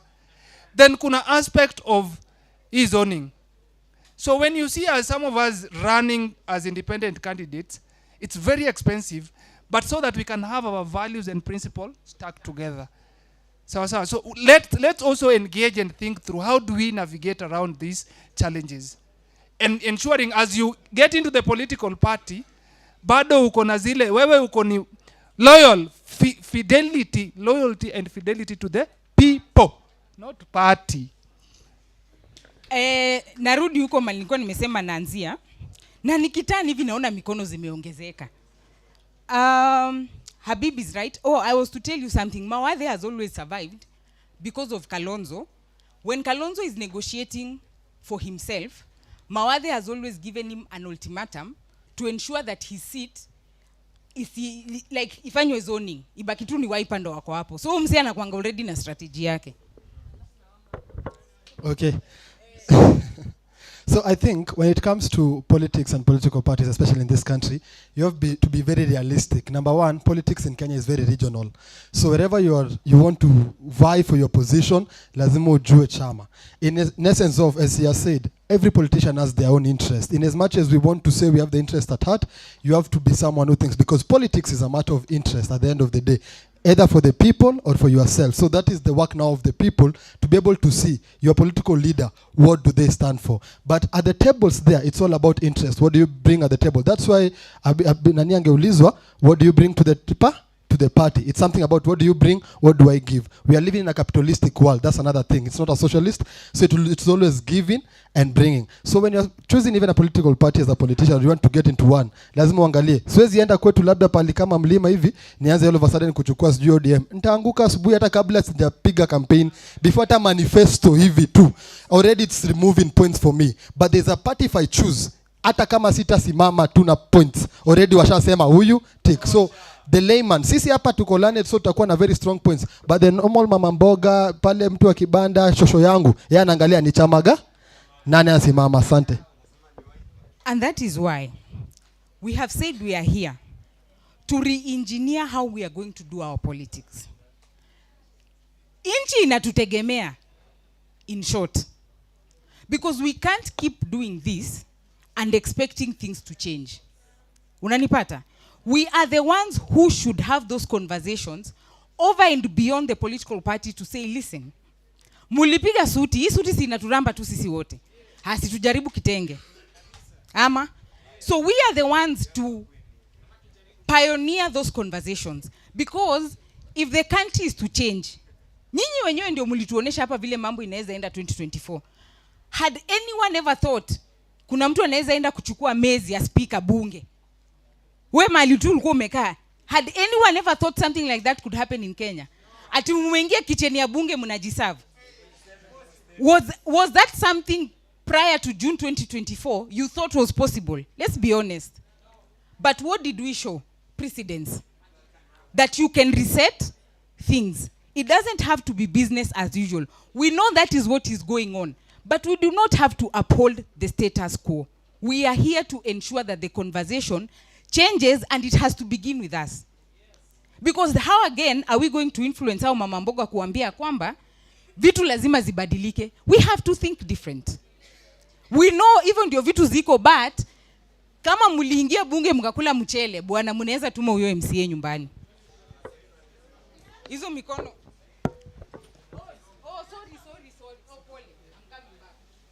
Yeah, about something about party politics. Venye mmesema, nataka tu kuongezea kitu about being that I'm vying again. I vied in 2022 as well. Na hiyo 2022 ndio niliona mambo mingi. Yes, I've been in politics since 2018. Unaona? Yeah. Kura nani itakwambia nilipita in one or the other.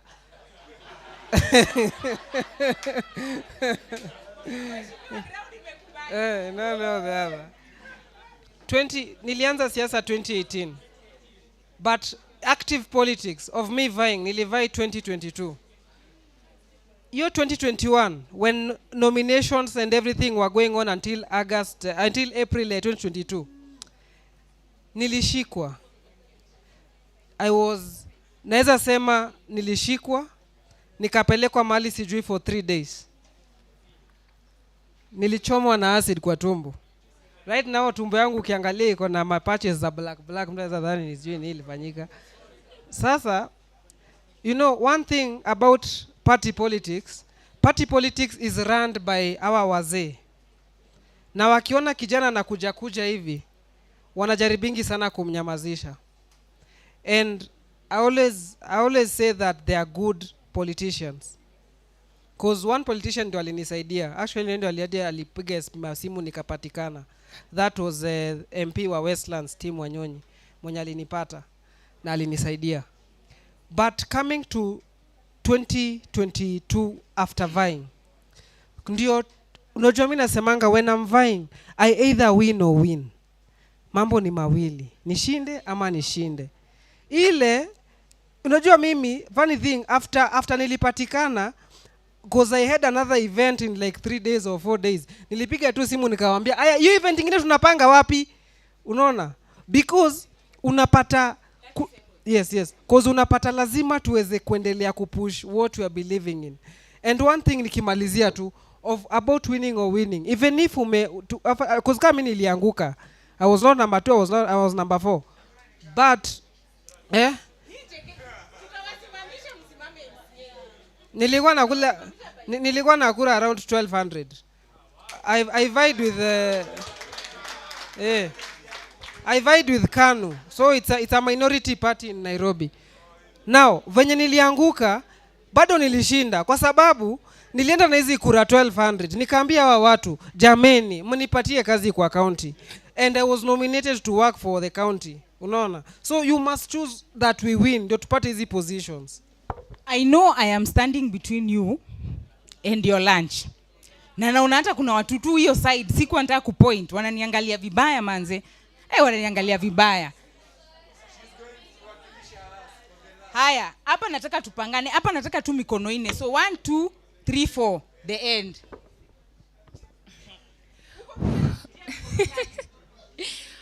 For me, I would like to say that the party politics should not make us forget about the people we are representing. And also, it's not always about that person who is the loudest, ama who has the most amount of money. So, also, it's just all about who you are representing. A leader mwenye ana deliver.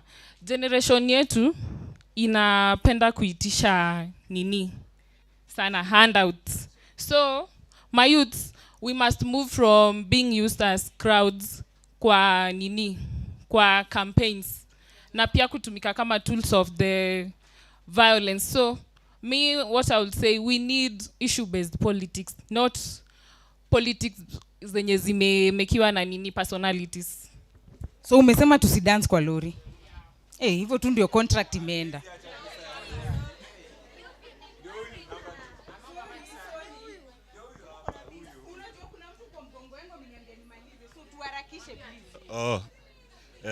Mimi yangu ilikuwa, I think hata imesemwa lakini I think political parties are built around individuals. Unapata like ODM was built around Raila. Right now DCP is being built around Rigathi Gachagua, and that has always been the problem, because if you look in Western and Nyanza regions, we do what Baba used to say, but when it comes to development, we have been dragging behind, because if Baba did not support such an agenda, atuta support, which has really affected us. Nikicompare maybe in Central, because they have a lot of businesses in this country, you realize that in as much as it's about an individual also, maybe political parties or Gachagua, this person looks at his business in the first place. That's why, since devolution, you realize that in as much as other areas are marginalized, but in these areas, these people vote maybe around an individual, but they also think about their businesses. Yes, now we need to move from individuals, like in political parties, and start voting around issue-based. Right, they are called political demigods. Hapo itabidi tu ni waruke. Hao mabackbencher wanauliza tu watu ulipata kura ngapi, tunawasimamisha by force nyinyi. Hapa kulikuwa na mkono. Eh?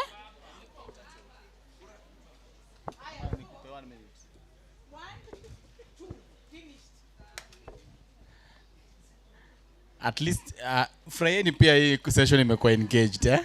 Hiyo yenyu itaongojea. At least tunafaa tukue reality kwa ground, political party inakula. That is reality. The other thing ni finances. Wacha tuseme tu kweli, hata wenye wanakuwa nominated unakuwa na 1 million to 2 million to be nominated in those political party, the county assembly, member of parliament, senate. The other thing ni tumembe na si vijana tusiende more like a political party ama independent candidate ni very expensive, but also pia kuwa kwa political party inalingana unakuwa political party gani. One thing anaweza sema pia kwa Habib, example mfiti mu sema ni vijana si huwa ni kelele lakini watu vote. Kwa Habib alikuwa ni after finance bill tukakuwa na by election, MCA ameuliwa, tuseme amekufa aliuliwa MCA wao, tukakuwa na by election. By election ile chama ilikula huko DCP, hata iko imeformiwa, hata wajue agenda ya DCP. But do you think kwa nini walichagua DCP? Mtu wa Murima. And then tukakuwa na ODM because hiyo si usemanga ni ODM zone. And then Chungwa ikakuwa na a lot of candidates pia wakapoteza votes hapo.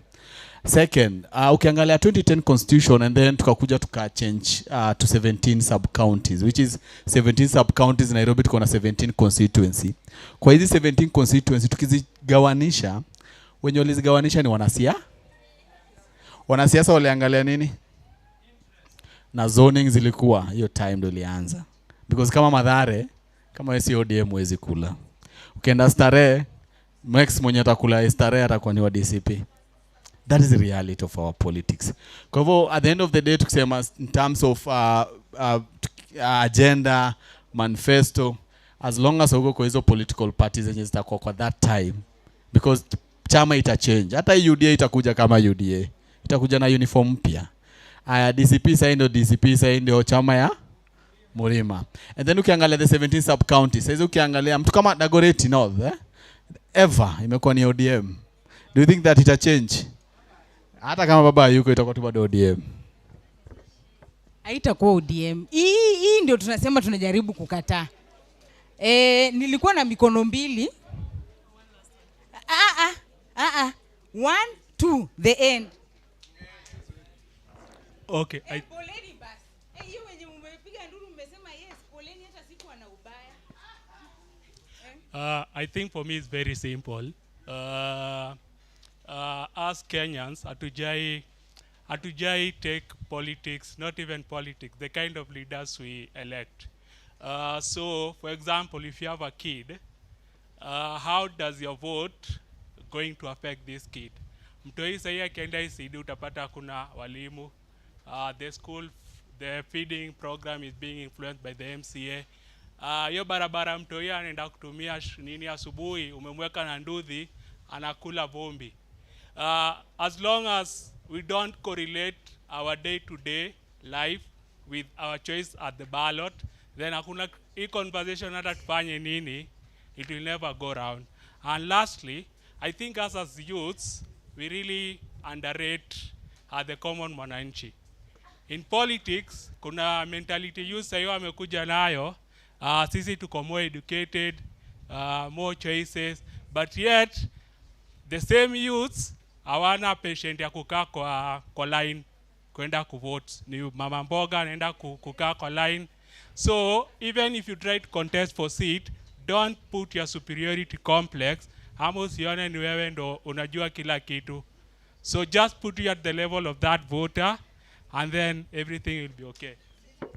Mambo ni kama hayo, mambo kwa ufupi. This is the last one. Thank you very much. I wanted to answer Habib's question, which was how do we influence the party decisions now that politicians vote according to political party stands? Why don't we occupy those political parties? Hivyo venye umesema, like Kariobangi, the dominant maybe political party ni DCP, si ndio? ama ni okay, let's say ni X party, mbona usiingie kwa hiyo political party, then you mobilize you to mobilize sisi as young people, we occupy and we make sure we have been voted in at the party primaries, na hivyo ndio utakuwa automatically, hivyo ndio utakuwa voted in. Naona ni kama Habib 2027 inside Ndakas. Daisy kuja. Daisy kuja haraka. Ninakushikia microphone, so you have no chance to say more than what you need to say. Viva comrades, viva. My name is Daisy Matoya Kemunta. I am going to read the solidarity statement on behalf of Kongamano la Mapinduzi.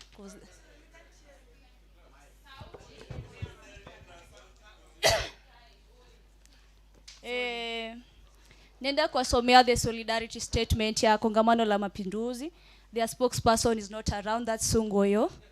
So, comradely salutations and greetings from Sungoyo. Many apologies for not making it to this important meeting that you have convened to mark the International Youth Day 2026. We have been at the forefront of struggles and for more just and dignified society. These past years, we know that it is the people who are the motive force of history. It is the people who create history, and we are the people. We are struggling for a better society that does not condemn our youth to poverty and humiliation. Comrades, why is the youth unemployment rate at 67%? There exist important political questions that our generation must provide responses to. I believe that the deliberations and resolutions that will arise from today's gathering will greatly inform the political landscape in Kenya and the historical responsibility that we hold as a generation. In 2010, young Kenyans pushed the establishment of the National Youth Council to guarantee the space of young people in leadership and governance across the country. More than a decade later, the system has worked hard to weaken this council, which explain why the council has failed to achieve meaningful progress and advancement of young people's agendas and desires. That is why the upcoming National Youth Council elections in October have not attracted the enthusiasm we saw in the 2010 and 2011 period. The National Youth Council is the second institution or organ established by law after the National Youth Service, meaning that it should cement of the place of Kenyan youth and by extension, ensure that they have an integral and central place in running the affairs of this country. In conclusion, the June 2024 Gen Z uprising was brought about by the failures, undermining, and disrespect of the aspirations and desires of our young people. Comrades, the young people of Kenya do not require the stage manage theaters of the political class. We will liberate Kenya whether they like it or not. That is why I'm running for the position of the President of the Republic of Kenya. We must take political measures and be present by the political landscape where the discussions that affect our daily lives are made. I believe that your support will enable us to walk this path together as part of our generational march into history. Long live the defiant spirit of the youth. Long live. Thank you very much, Daisy. My job here is done. Thank you very much for being a lovely audience, for participating in this conversation, and for giving me the time. Najua nimeenda past your lunch, msinipige mawe tafasali. Unaona hivyo vile tunavumilia? Hivyo ndio itabidi tuvumilie kwa line. I hope mnajua.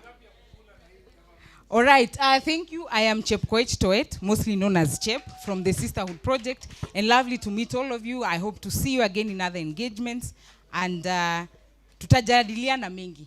Tutatafuta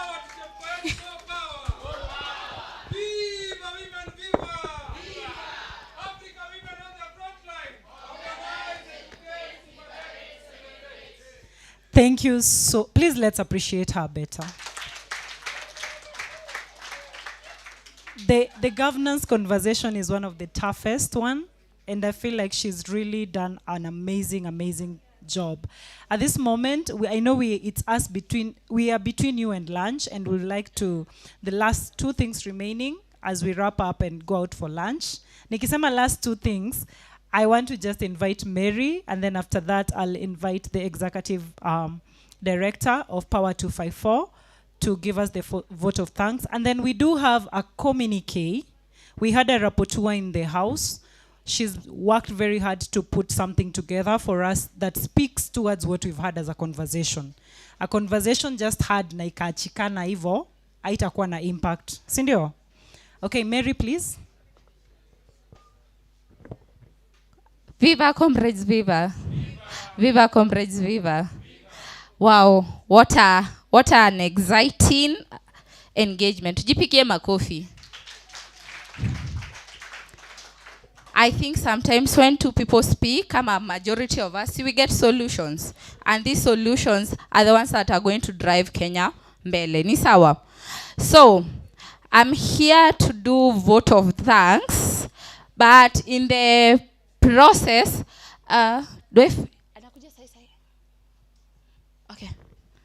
in the process, I'll give Njeri a minute or so to just address us. Si tulianza na, she set the pace of the day. Ukweli uongo. Njeri, karibu. Let's appreciate her vizuri. Hi everyone. I will not even take a minute. Nimesikia hizo threats za lunch. So I will be very quick. I just want to say thank you for the conversations. Thank you for being very engaged. I think when I came here first, nilisema let's engage. Sindio? Because tunaachwa nyuma because atujui, we are not engaging, we are not participating. But I want to appreciate that we've been very participatory and we've been very active. And we're not afraid to check each other. We're not afraid to call each other out. Sindio? And I hope that even after this, like I said, wewe ni watu 100. Go and impact and influence. Because this is a place of influence. This is a place of change. And I hope that the conversations we've had, hazitaishia hapa, hazitaendelea. So thank you so much. Karibuni tena. And I look forward to another session like this. More fiery. Thank you. She deserves a better clap. So at this particular point, 1, I want to thank Mageuzi Hub. We are here because of Mageuzi Hub to appreciate. We are here because of Power. Unaona Power? Power anatutengenezea very nice videos, quality videos. Sasa kama ulisema unavae, tutakupeka video kako uende utese nayo uko kwa social media. Let's appreciate them. We have Power Radio who are recording. So you can go on social media. Yes. Yes, hapo kwa YouTube, subscribe. Yes. We have Badili Africa. They have provided a very nice MC of the day. She's here, sorry. Hapo kwa Power, they also provided a very nice MC. Have you enjoyed our MCs? Wamekuwa engaging. Sisterhood projects to provide a very nice moderator to appreciate. In the morning, Semezana provided a very good moderator. Alifanya kazi mzuri ya kufanya. And Siasa Place provided someone who could explain to us what NYC is. Sindio? Si wengine tuko tunaelewa? Yes. And with that, I want to thank Footprints of Change. So umeona artist wameperform hapa. Hao ndo wametuprovidea. Unaona, let's appreciate them. Kariobangi Social Justice Center. Walitutolea jogi moja safi. Hatukufurahia. Some of the artists are from them, and also some of the aspirants were NYC. They are attached to Kariobangi Social Justice Center. Na hii, it's important to note, walianzanga kufanya kazi na Siasa Place on NYC. Ukweli uongo. Awareness ikakreatiwa. Hiyo ward nimeona imetoa watu kadhaa, kwanza wale wametoka kwa Kariobangi Social Justice Center. So some of this conversation is not just creating awareness, there is impact. Nikikwambia hiyo ni conversation najua from last year. So it's very much important. And there was a team yenye walitusaidia kuandika concept, all the YSO members. You did a very good job and I'm very happy. Let's appreciate ourselves. And the most important, wageni waheshimiwa, everyone who created time to come, akaita mwingine akuje, aka-converse, ukatoa maoni yako. Ebu ji appreciate. And you're still energetic. It feels like ni kama tumewakatiza katikati, si ndio? Na hamjakula lunch, si ndio? Yeah, I want to really thank you. So I think everyone, nani mwingine sijamu appreciate? Okay, okay, thank you. Okay, backbenchers wamefanya a very good job. Oh, manifesto yetu. Oh, I'm so sorry. Guy, wait, another hat I wear. I'm one of the conveners wa manifesto yetu. How can I forget home? Manifesto yetu for doing a very good job and conversation. And every person who has spoken, na kama nimekusahau, sijakusahau kwa ubaya, ni sawa. Then, tukimaliza hapa, tutaenda pale nje, kuna ako ka photo, kanitanga ka photo booth, 360, wako na very nice phone. Sijui kama ni Samsung ama iPhone, natoa very clear photos. You can go take, they watatu create a video of it all. Ni sawa. I'll create a link and we'll ensure everyone gets their video. Ni sawa. Tusikose ku appreciate. So in absentia wako hapo nje, appreciating them for providing that. If I've forgotten you, unisamehe, but time inaonekana imeisha. So at this particular point, I believe it's important to do a communique. Si tulikuwa tuna converse na tunasemanga siju tulisema kukaenda. We had a very good rapporteur provided by Kenya ni Mimi, who has done a very good job. Appreciate. Tukisoma, si yeye anasoma, ni sisi tunasoma. And I believe the comms, you are here to guide us on how we are going to do. Yes, tutasoma the communique and then you ensure me sign participant na reimbursement form. Ni sawa. Then we can have networking session. Thank you. Okay. Comrades power. This is what women leadership entails. I don't know why Mary is not vying. Alikuwa nafaa kukuwa women rep. Ametosha hajatosha? She's the one coordinating youth serving organizer. More power to coordinator, more power. Viva Mary, viva! Africa women on the front line. Organize, educate, liberate, celebrate. More power to you, comrade. Keep on doing the good work you are doing. Ni pesa ijatosha. Munichangie. Yeah, I think I can take it back to you. So, where do you want us? So I'm going to request all of us to cross over to that side. Mujoin wale. I think it's also because of lighting. Kila mtu. Ini communique inasomwa. Feel free to stand if there is no enough. If viti hazitatosha.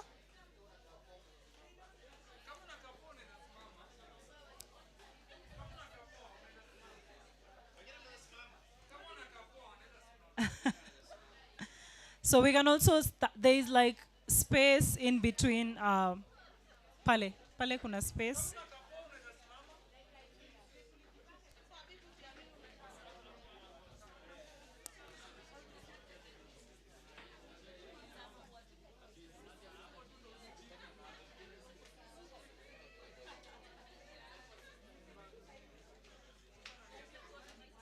Oh, there is a copy? Yeah. I think I asked them to print. Oh yeah, ask them. Yeah. No, this is okay. You can start with this one. But sasa we print others because we want several people to read it. You can ask watu kadha wajitolee. Sawa. So as we are getting more copies,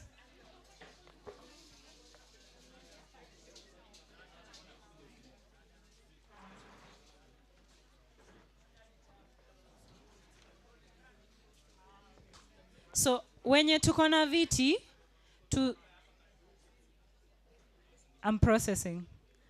We move a bit in front so that the ones who are standing can stand behind you. Ndio ikae a bit organized. Si sana pia. I believe the benches on the back can be able to also move. So if you're standing, let's do behind them. Tusimame nyuma yao. Ndio ikae a bit organized. Guys with the benches, please move forward to allow people have space behind you to stand. Usisimame mbele ya bench nyuma yake. Okay. So we have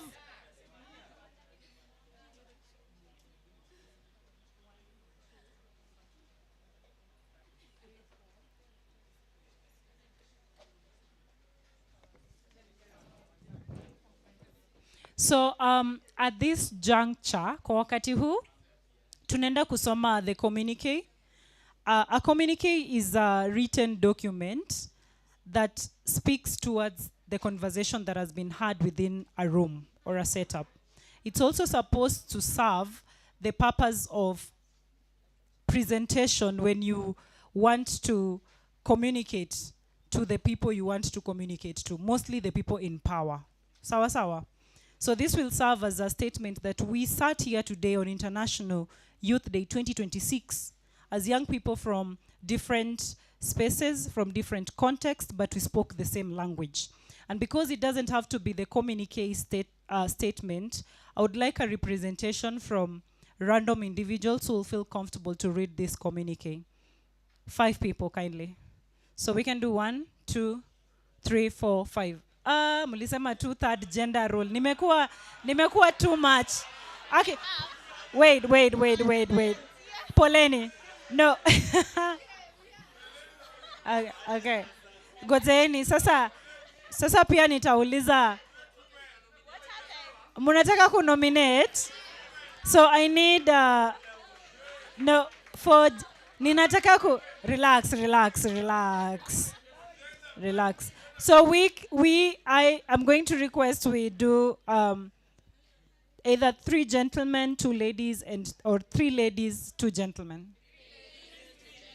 Okay, so we are more than that. We need to get people volunteering to get back. Kindly. So I can keep the gentlemen, but the ladies need to vote themselves out. Okay, thank you.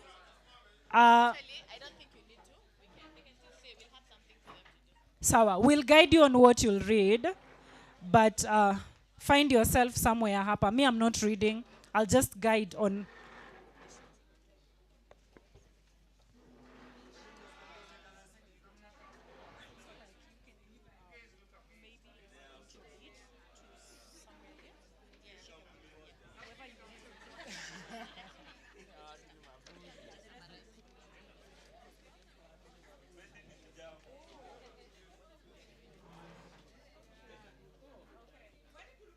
Then, so,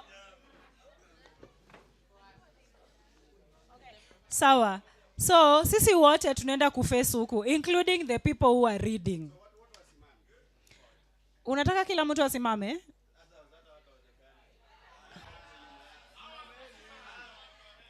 Okay. Can they sit? Can the ones read? Okay, let's try improvise. Just pull a seat there, then you sit and... Yes. Oh, laptop. Somebody's... No, we need to move the table. No more join. Isi sound ni kama you are far gone. Oh yeah. Just keep moving it back. I'm sure mtatoshare wote hapo. So mnaweza songa hivi kidogo so that we put another seat. How is that, Wakika?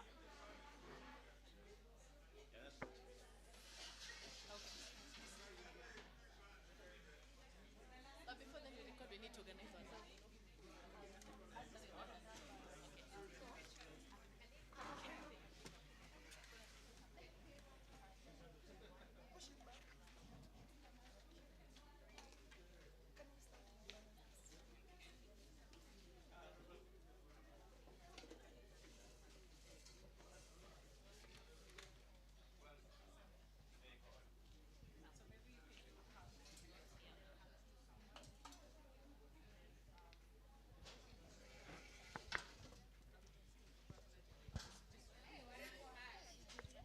Okay, sawa, we are ready. So to the readers, you will be past the thing. I'll just be there. Inaka fani nikiwa guide. So there's sections, mtaona, because I've seen it. You read the section and then you pass over to the next person, they continue. So everyone will get to read. Utatumia wisdom pia. Usisome sana. And then the last section is a declaration which I believe the entire team ita join in on. We will guide you on how to do that. Tuko sawa? Okay, the mic is this one because it's I think inatoa sauti.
Can do the last one. You can do the last one. 5.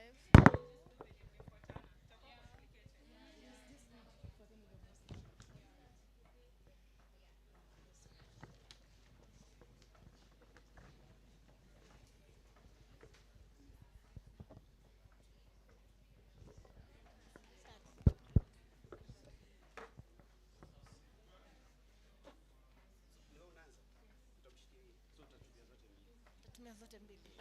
How? Hivyo. Okay. So I will hold it for us. And the next person. The same thing. Okay.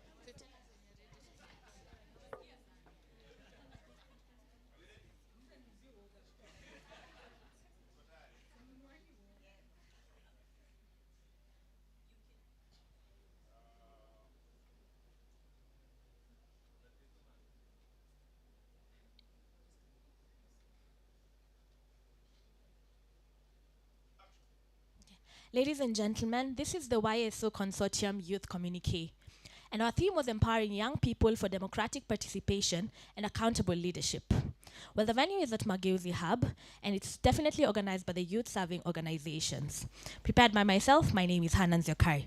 Now, we, the youth of Kenya, we, the young people of Kenya, gathered on 12th August 2026 under the auspices of the Youth Serving Organizations Consortium to commemorate International Youth Day 2026 under the theme Empowering Young People for Democratic Participation and Accountable Leadership. We are guided by the Constitution of Kenya under Article 1, which affirms that all sovereign power belongs to the people and may be exercised directly or through democratically elected representatives.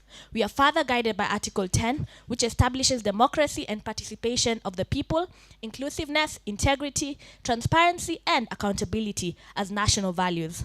We draw particular strength from Article 55, which requires the state to ensure that young people have opportunities to associate, be represented, and participate in political parties. We recognize Article 35, which guarantees access to information.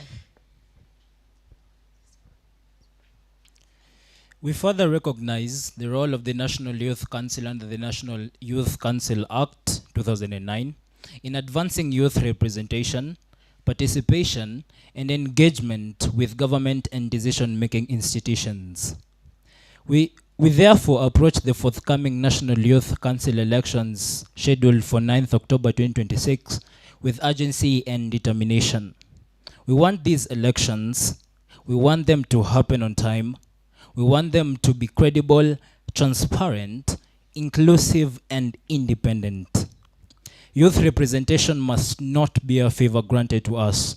It is part of our right to participate in the affairs of our country. We affirm that everything is political, because decisions made in political and governance spaces affect our education, employment, livelihoods, rights, opportunities, and futures. We therefore refuse to be passive observers. We are citizens. We are voters. We are organizers. We are activists. We are leaders. We are watchdogs. And we are decision makers. And we affirm nothing for us without us. Our role in the political and civic space. We affirm that we have a responsibility to actively participate in Kenya's political and civic space. Our participation must go beyond election day to include public participation, civic education, activism, organizing, policy engagement, and holding leaders accountable. We commit to taking part in elections and exercising our democratic rights, encourage young people to join in political parties. 3, participate meaningfully in public participation processes, understanding the mandates and responsibilities of our leaders and institutions, examining leaders, manifestos, values, and track records before voting, voting for leaders based on informed choices rather than personalities or political mobilizations, following up our promises made by elected leaders and demanding results, remaining informed and engaged beyond election period. As young people, we will not only vote, we will follow up. We place the National Youth Council elections of 9th October 2026 at the center of our call for meaningful youth participation. We call upon all young people to understand the purpose, mandate, structure, and role of the National Youth Council, and to register through the designated voting portal. We want the National Youth Council elections to take place on 9th October 2026. We want a timely, credible, transparent, and inclusive process. Most importantly, we call for the National Youth Council that is independent, youth-owned, and accountable to young people. The council must be able to represent young people's interest without undue political interference, manipulation, or capture. We demand the timely conduct of National Youth Council elections on 9th October 2026, an independent, transparent, and credible electoral process, equal opportunity for young people to participate and compete, clear and accessible information on the electoral process, meaningful participation of young organizations in the council and its processes, mechanisms for young people to hold their representatives accountable, and a National Youth Council that reflects the diversity and aspirations of young people across Kenya. A renewed policy direction for the council that is developed with meaningful youth participation.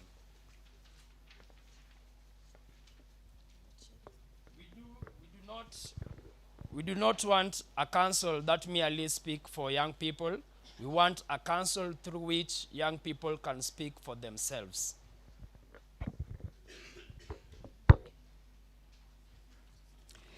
Number 3, on inclusion, civic space, and information. We demand meaningful, not tokenistic, inclusion of young people in the spaces where decisions affecting our lives are made. We cannot continue to be invited after decisions have already been made. We must be involved from the beginning. We call for the inclusion of youth-led and youth-serving organizations in governance and policy processes for accessible civic education that reaches young people at the grassroots. We further affirm our right to peaceful civic participation and activism. We will use our voices, creativity, digital platforms, community networks, and collective power to influence decisions and demand accountability. Our call is clear.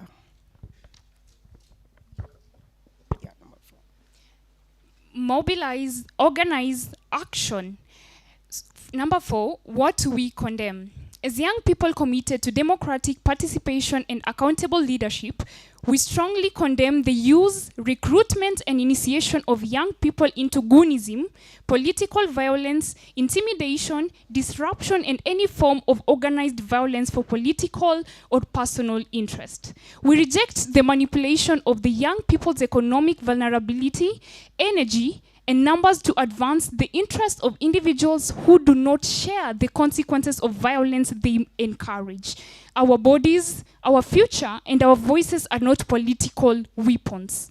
We condemn the normalization of violence as a pathway to political participation. We reject the use of young people to intimidate citizens, disrupt peaceful civic processes, attack opponents, or suppress dissent.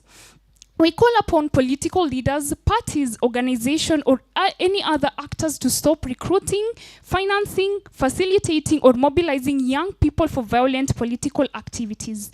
We call upon young people to reject goonism and instead channel our energy into organizing, civic action, advocacy, public participation, and peaceful activism. We affirm that our political participation must be guided by values, principles, and a commitment to a democratic and peaceful engagement. If you stand for nothing, you can fall for anything. We therefore commit ourselves to knowing what we stand for and to refusing to be used against our fellow citizens. Part 5, our call to government and leaders. We call upon the government of Kenya and all leaders to ensure the National Youth Council elections are held on the 9th October 2026, guarantee an independent, transparent, credible, and inclusive electoral process, provide accessible and accurate information on the council and the elections, create meaningful opportunities for youth participation in governance and public decision making, include young people and youth organizations in major policy and governance spaces, uphold transparency, accountability, and public participation, protect peaceful civic participation and the rights of young people to organize and express themselves, reject and prevent the recruitment and mobilization of young people into goonism, political violence, and intimidation. Recognize young people as partners and right holders in governance, not merely beneficiaries of government programs. Our commitment as young people, we recognize that the change we seek cannot be achieved by government alone. It is also upon us. We commit to becoming informed about our rights, responsibilities, and governance systems. We commit to registering and participating in elections, examining manifestos, making informed choices, and following up with our leaders. We commit to organizing, mobilizing, and building collective power. We commit to peaceful activism, public participation, and influencing decisions that affect our lives. We commit to occupying the spaces where decisions about our futures are made. We commit to rejecting political manipulation, violence, and goonism. We commit to building a culture of leadership grounded in integrity, accountability, inclusion, service, and respect for democratic values.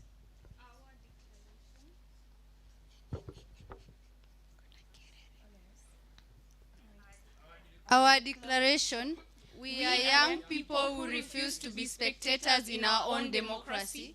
We will register, we will vote, we will participate, we will question, we will organize, we will mobilize, we will hold leaders accountable, we will influence, we will act, we will demand the National Youth Council elections on 9th October 2026. We will demand an independent and accountable National Youth Council. More power to young people, more power. More power. More power to young people, more power. More power. Down with goonism, down. Down. Down with goonism, down. Down. Down with police brutality, down. Down. More power to young people, more power. More power. Viva, comrades, viva. Viva. Is the communique what we agree to, all of us? That yes. is the communique that has been read what we all agree and commit to? Okay, so I want to call upon all the organizations, or mostly the organizations within, because we represent something. If it's something that we agree to, we link up with Mary and we'll be able to sign off against it and affirm what we've read today as young people is what we actually did discuss here, and we will adhere to it. Thank you all for today. It's been an amazing, lovely day. Enjoy the rest of your afternoon and be blessed.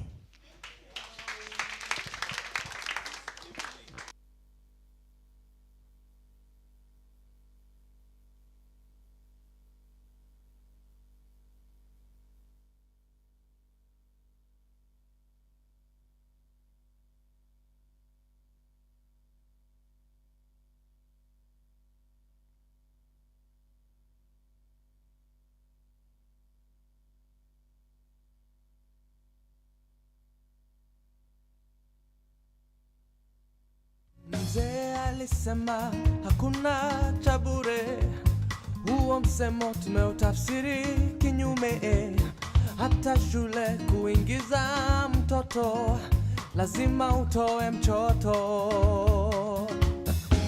Kupata simu ni bala, road license bei nafuu utanunua. Kupoteza ID ni mashaka, twarudisha jamhuri yetu nyuma.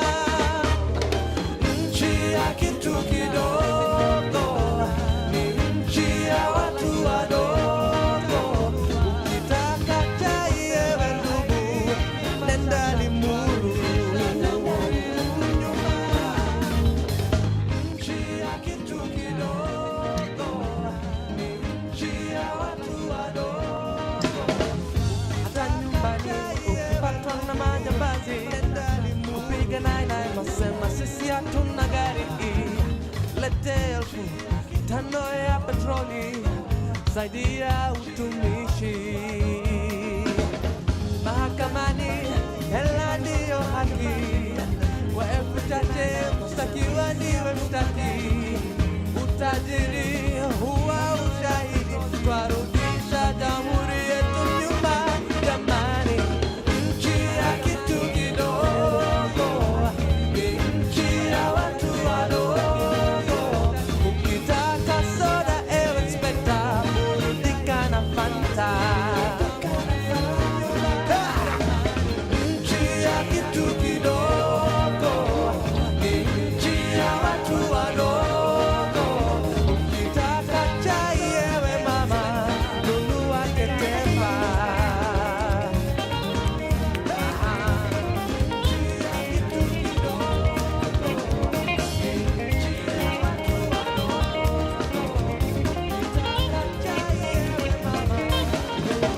Huko Kenyatta madawa zimeisha, mashiti zauzwa marikiti 100 kwa 100.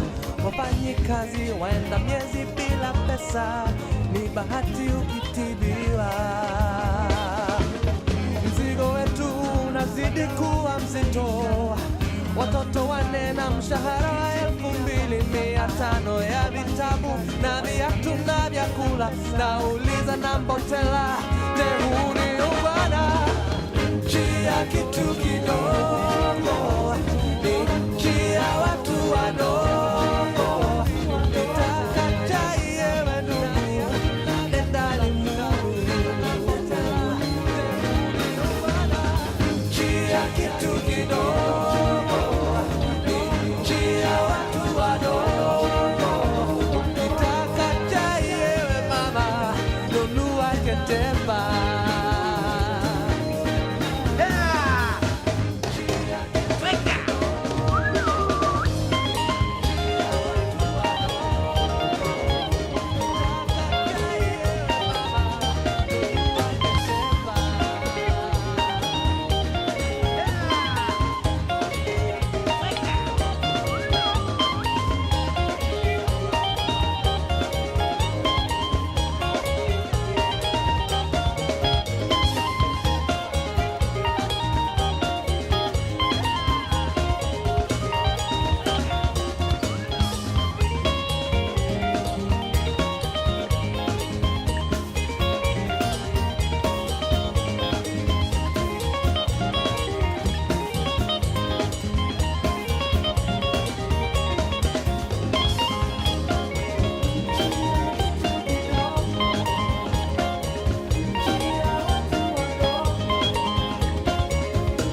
Mama Luke yule iwetaine we umwe wa makire turare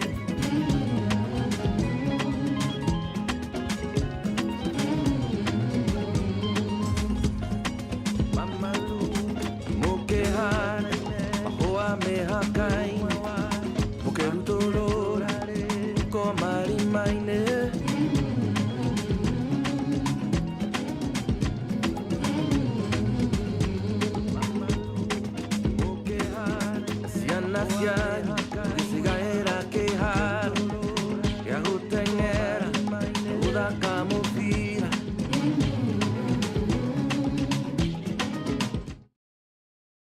From sunrise to sunset, all day and night. Power Radio. Waza bana brother yo. Hii ni Power Radio malisikuambia anga tune in and power up. And today being International Youth Day, tuko Mageuzi Hub. Na tuko na msawa poa sana kwa kiti hapa, nataka introduce na tuambie as a youth man hii siku inamaanisha nini kwake. Karibu sana bro. Asante sana Power Radio. Majina ni? Majina naitwa Calvin Onyango Tieno. Okay.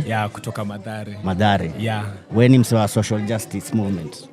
But mostly nafanya na Mboka City. Mboka City. Self help group hapo tu Madhare. Okay, mnadu wengine nini huko? So, mostly ni CBO group. Na mostly watu wanengage na umejua ma youth siku hizi, watu napenda hizi vitu ka fun sana, si ndio? Sasa tunaengage ni road trips.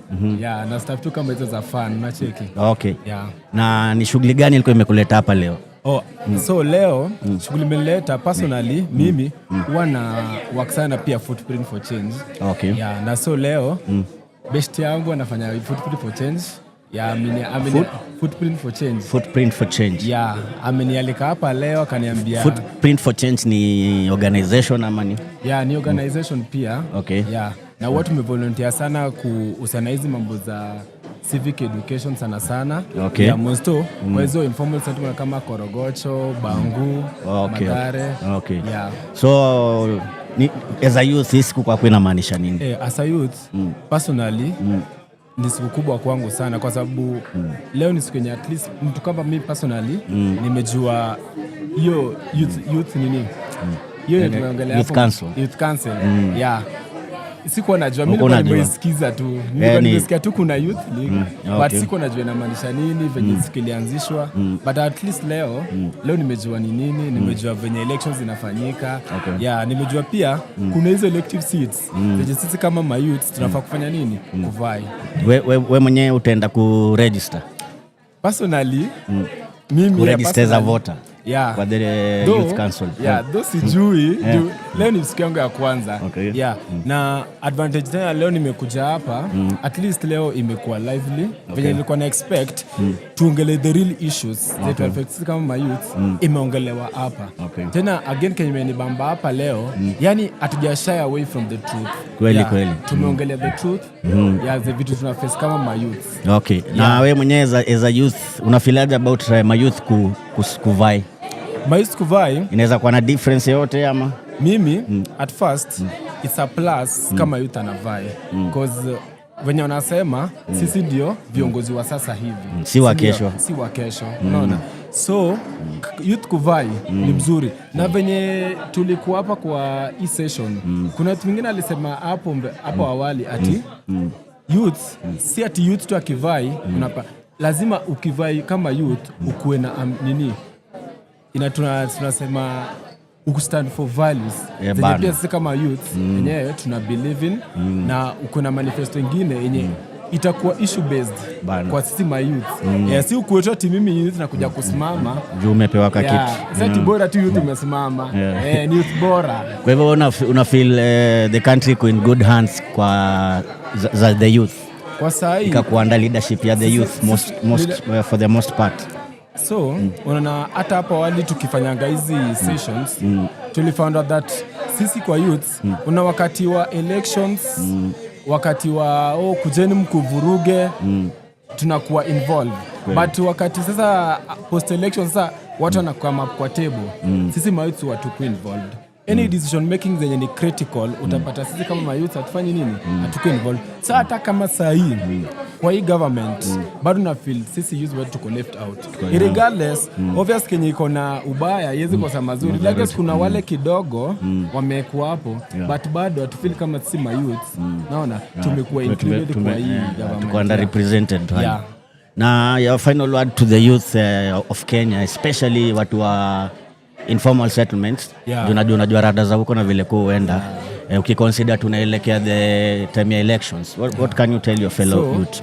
Kwanza tulikuwa na ni last word. So kwanza tulikuwa na tulikuwa nasema youths tunafaa ku make sure that 2027 election unaona imekuwa peaceful and inclusive. Inclusive ni kumaanisha kwamba mimi kama youth use kia voting process to take part in voting process. Tunaenda kuvote unaona kuvote lazima tu participate hapo na si kuvote peke yake kusimama kwa hizo elective seats kama youths. Haya sisi ma youths to avoid hiyo kutumika. Kutumika only kwa violence. Kama natutumia basi watutumie basi kutupatia hizo jobs bana hizo fanya kitu positive. Si ati anytime sisi ma youths ikifika ni time ya maandamano nini unakuwa gun. Again tena mimi nasema kama sisi ma youths wenye mwenzetu alisema hapo to rethink. Tusiende tu tusitoke kwa issue based politics to focus na kenye tunataka.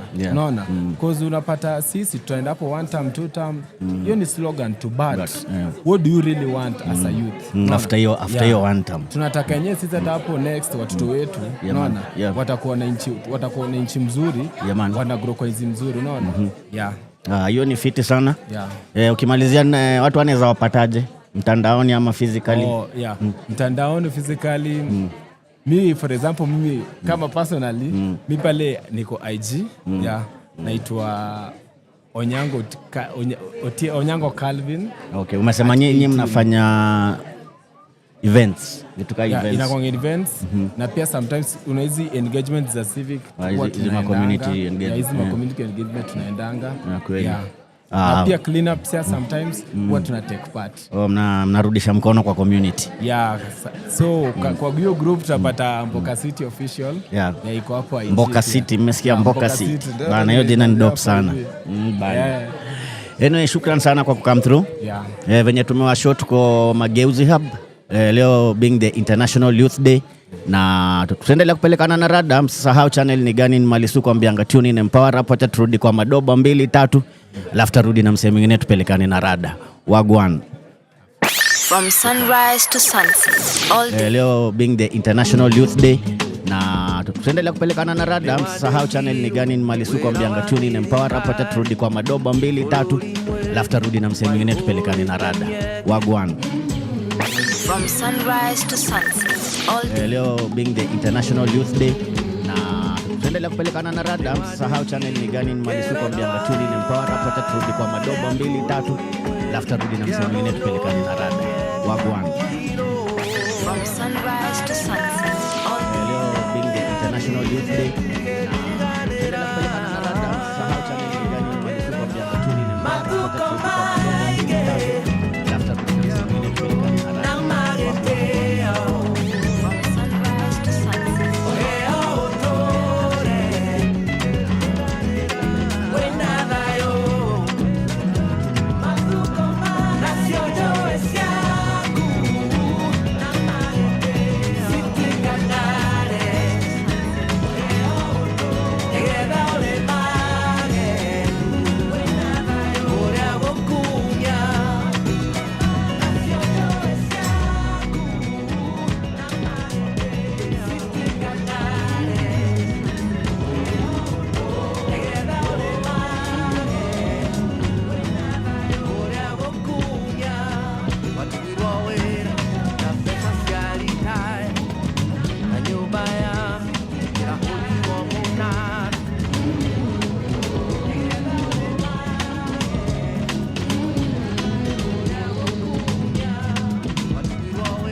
Siku za mwezi ni 40 na mchumba wangu amenitoroka,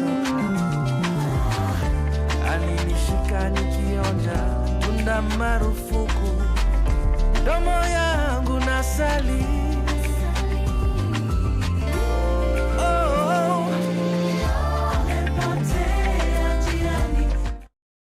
From sunrise to sunset, all day and night. Our radio. Woza bana rada yo. Welcome back to Power Radio, mali tunakwambia tune in and power up. Na leo ndani ya mbanyu tuko na very powerful woman on that seat. Nataka tuambie anaitwa nani na ni shughuli gani memleta hapa. Karibu sana madam. Thank you so much. My name is Lydia Karancha. I'm a young person. I love women and girls. Nafanya kazi na shirika linaloitwa Social Justice Women's League and Dandoro Community Justice Center. Kenya menileta hapa. I'm a young person, as I said. Yeah. And then it's very good that we are celebrating this day. Yeah. So it cannot be celebrated without us. So Which day is this? Today is the International Youth Day. Okay. And then if you look at the theme nowadays, it's very, like I can say, very specific because we are heading to election. I'm a woman. Yeah. And then we are heading to election. We are looking aspects of us. Well, when we are talking same aspiration, when we are talking a different context, we are looking at kitambo tulikuwa na millennial. We are young people. Juzi tumekuwa na Gen Z protest ile ya 2024 coming. We lost young people. Tumekuja na finance bill. We are trying to see the change which is there, but we are not still there. But also today we are here to look at what is really the loophole. And then also engaging into the general election next year with also the small win because we have the National Youth Council coming in as the election. So where do we stand as young people? Because this is for the young people. Also today we are coming to reflect what is really the loophole ama shida iko wapi because we have been saying 2024 tulikuwa leaderless, tulikuwa tribeless. But I was looking at the old color also politics because in the morning, Jerry said, personal is politics and politics is personal. There's no one young person who can say, I can live without politics. You see? Because politics is food. Kenye tunakula kinachangiwa na zile vitu ambazo mwenye ulichagua. So the reason why I'm here to celebrate, but also to ask myself, what kind of change do I bring? The question I've always asked myself is, there's a time we are blaming the millennial for the what we have today. Like the decision they make for us. But today I'm a Gen Z. I want to be a Gen Z forever. So what is the decision am I making to someone outside there? For the future generation. Yes, so that they can say, Lydia failed us. I don't want someone to say, I failed you. So today, yetu ni kujiandaa tu. A lot is coming. Okay, so according to tagline ya leo, the same aspiration, different context. Is that does that mean you're trying to change strategy? Yeah, we are trying to change the strategy. We have always seen leaders saying even young people are the leaders of tomorrow and the future. Today I'm here. I have to make decision today. Tomorrow I might not be there. Yeah. So this is the same as we have the same goal, Yeah. but the strategy This ndio is ina something change. we are doing different. Yeah. Kitambo tuko tunaenda social media to explain whatever kind of politics or whatever the kind of leadership styles do we really have. Yeah. But nowadays communication is in different forms. Okay. Inakuja kwa social media, inakuja kwa ground, all in one dynamics. What I can really say is young people are ready for change. Yeah. Even if we have so many challenges, yes, I took on Napata, for example, today we were challenged when they asked who is representing to us as the Senate. You see, it became as a shock. I also knew, like, so we have a young person who is representing the youth, apart from us as women having a women rep. You see, this is some of the things we keep learning each day. Na according to you, kuna kitu leo umelearn leo chenye uko unajua? There's something I said. Personal is politics. Yeah. And politics is personal. This is one of my takeaway.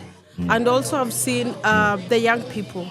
At least I've seen, we have been also saying we cannot identify ourselves as parties. I've seen at least today, the young people want to be involved in the party. Yeah. Because at the end of the day, all of us want to be in the leadership. Nikisimama independent, the rate at which nitachagulwa maybe uko Dandora, maybe ni kwa UDA. So imagine nimekuja independent. Yes, I know we want to make decision.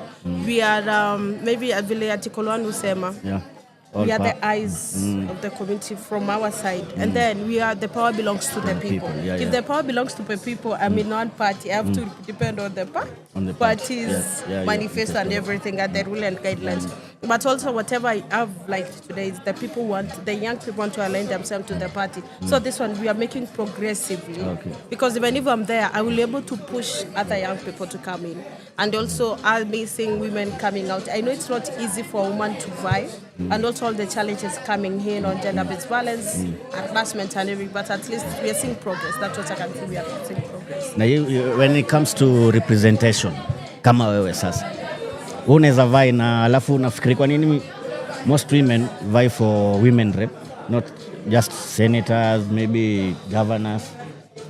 No, firstly, I can say, you know, whenever, there's a time I was looking at the aspect whereby, when did we start the story of women rep? And then during the African, the first person to go to parliament, they went through, ile could represent the minority. But then with the states whereby we are, the women are the marginalized. So we do, a women rep and represents zile watu hawezi jiongelelea in all aspect.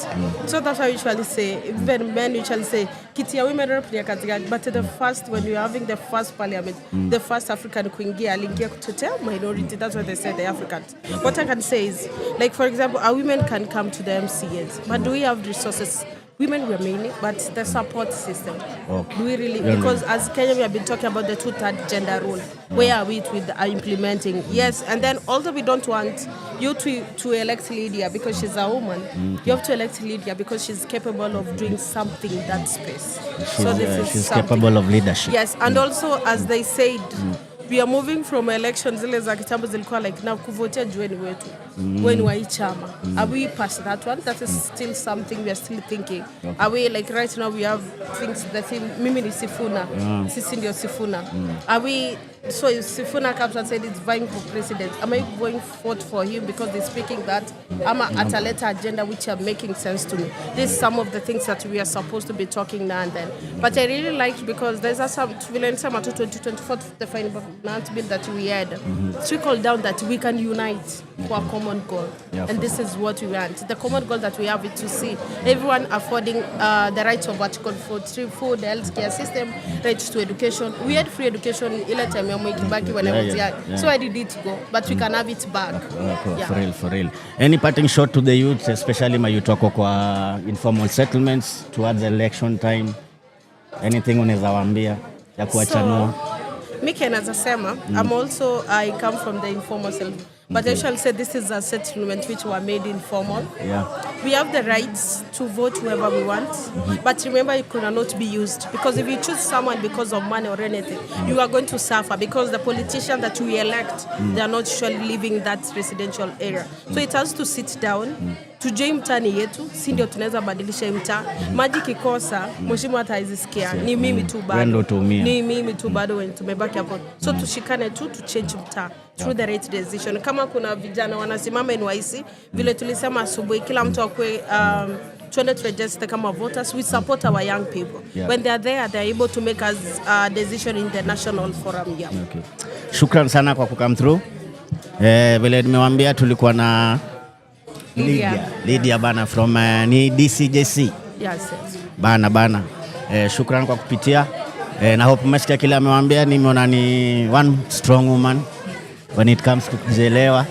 Na nisi watoe moral roundino na mama wengi na mademo akiingia kwa hizo viti. Hivyo mtie bidii. Na huko DJ unavai? I've not decided because I've not decided. We are still on that process. As I said, right now we have 1 year. Yesterday was exactly 1 year to election. Civic education kila mahali.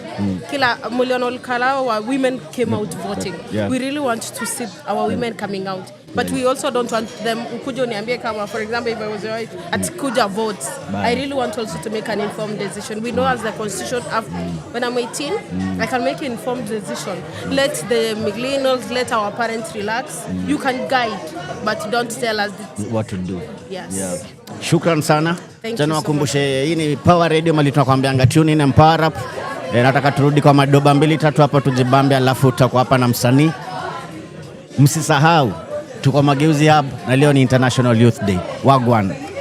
From sunrise to sunset, all day and night.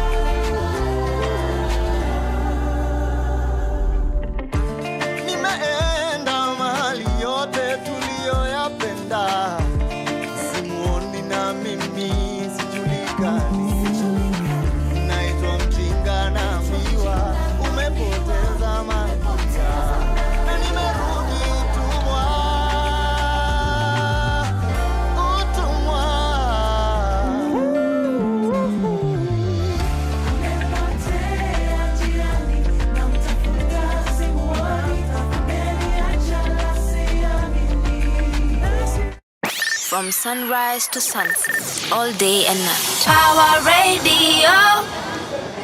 Woza bana rada yo short. This is Power Radio, and today being International Youth Day, tuko Mageuzi Hub na tuko na mzee mzima hapa hivi, mtu wa power sana kwa hii kiti. Nataka pia tu introduce na tuambie kile memleta hapa leo na kile amelana ama kile ajalan. Bana, karibu sana. Kwa majina ni Ziko wa hii, natoka Ghetto Foundation Madhare. Bana. Wengi wananijua kama wa hii. Na mimi ni mwanamuziki bana, na bado pia tena mimi ni DJ. Okay. Bana, nini leo unakifanya mambo yako hapa hivi leo? Leo imenibidi nifanye juu ilikuwa ni siku muhimu sana kwa mayouth. Bana. Hii ni siku gani? Leo ni International Youth Day. Na what does it mean to you and the youth? Mi chenye kinamaanisha kwangu ni at least youth anafaa kuwa more active. Unaona? Cause ukiona vitu zikifanyika haufai kuignore. Juu unajua the more vile una ignore ndio the more pia zitakuhatuko mbele. Lakini the moment umama kuteka action, mimi nakwambia hata pia ule mwenye ako kwa kiti itabidi ametingika bana. Juu kitu ya kwanza lazima uspeak. After kuspeak lazima utake action bana. Unaona? Seti ni ile nyati uone ati watu wanafanya hizi vitu unasema hiyo ni ujinga. Hapana. Cause remember the more person mama kufanya kitu uje pia anatetea pia haki yako. Kweli. Unaona? Na pia tena kitu kingine yenye nimekuja kulan. Unajua most of the people wamezoea wakienda wanalia 1 term 2 term. Unaona? Lakini hawaangalii manifesto na waangalii background ya kiongozi. Hawashughuliki na what next. Hawashughuliki na what next. Slogan tu. Unajua ni wamezoea kupelekwa na upepo. Alafu pia tena kitu kingine hizi mahanda zenye wanapewa ndio zinafanya bado tunazidi kuingia kwa giza bana. Unaona? Of which mimi najua kitu kama leadership ni kitu yenye natoka kwa heart. Na unajua ikitoka kwa heart, hiyo inaonyesha unadirectiwa na saja. Bana. Unaona? Lakini wajasa most of the people wameweza kuangalia handouts. Alafu wajasa unapata hizi handouts ndio zinafanya wasee wanafanya nini awaangalie manifesto ya jamaa. Alafu pia tena kitu kingine yenye nimekuja kulani. Hata tukiangalia manifesto tukuje to vote good leader. Huyu good leader tunafaa tufanye nini? Tunafaa tufanye follow up. Yeah. Unaona? Tuangalie hii manifesto yenye alituwekea kwa meza kama inafanya kazi ama hapana. Kweli. Cause unaona kama mimi msanii upande ingine hii manifesto imefanya nini? Imeniumiza. Na pia inaumiza wasanii wengi. Yeah. Juu ukiangalia upande wa kusupport talent. And yet tunaona kwa manifesto kuna place yenye waliweka ati wana support talent. Unapata hakuna vile hiyo talent inasupportiwa. Juu unapata wale wasenya kwa karibu na ule mtu ule mheshimiwa ule hawafanyi nini, hawamsukumi. Unaona? Hasa unapata hata pia mimi mtu wa chini hata nikijaribu kusukuma wale nyako karibu na mweshi wanakanyagilia. Unaona? Na udhani ni wasanii waendangi kuuliza. Upande ingine pia hiyo inakuanga allocated, sio? Hiyo ndio inakuanga allocated. But ni wangapi umesikia wakisema wameenda unajua wakitisha hiyo do, si kuitisha mhesh ati do. Wakitisha do iko planned for arts and culture. Unajua chenye nilikuja nikagundua na wasanii wengi hawatakangi kujihusisha na siasa. Wanasemanga siasa ni dirty game. Unaona? But unajua chenye nimegundua siasa iko kila mahali. Unaona? So kama wewe ni msanii, mimi chenye ningependa kukuadvise at least ile place yenye huko, hata kama hata uko Busia, uko Kakamega, uko Mombasa, hata pia kama uko Nairobi huku ghetto, ni haki yako ya kwenda kufanya nini?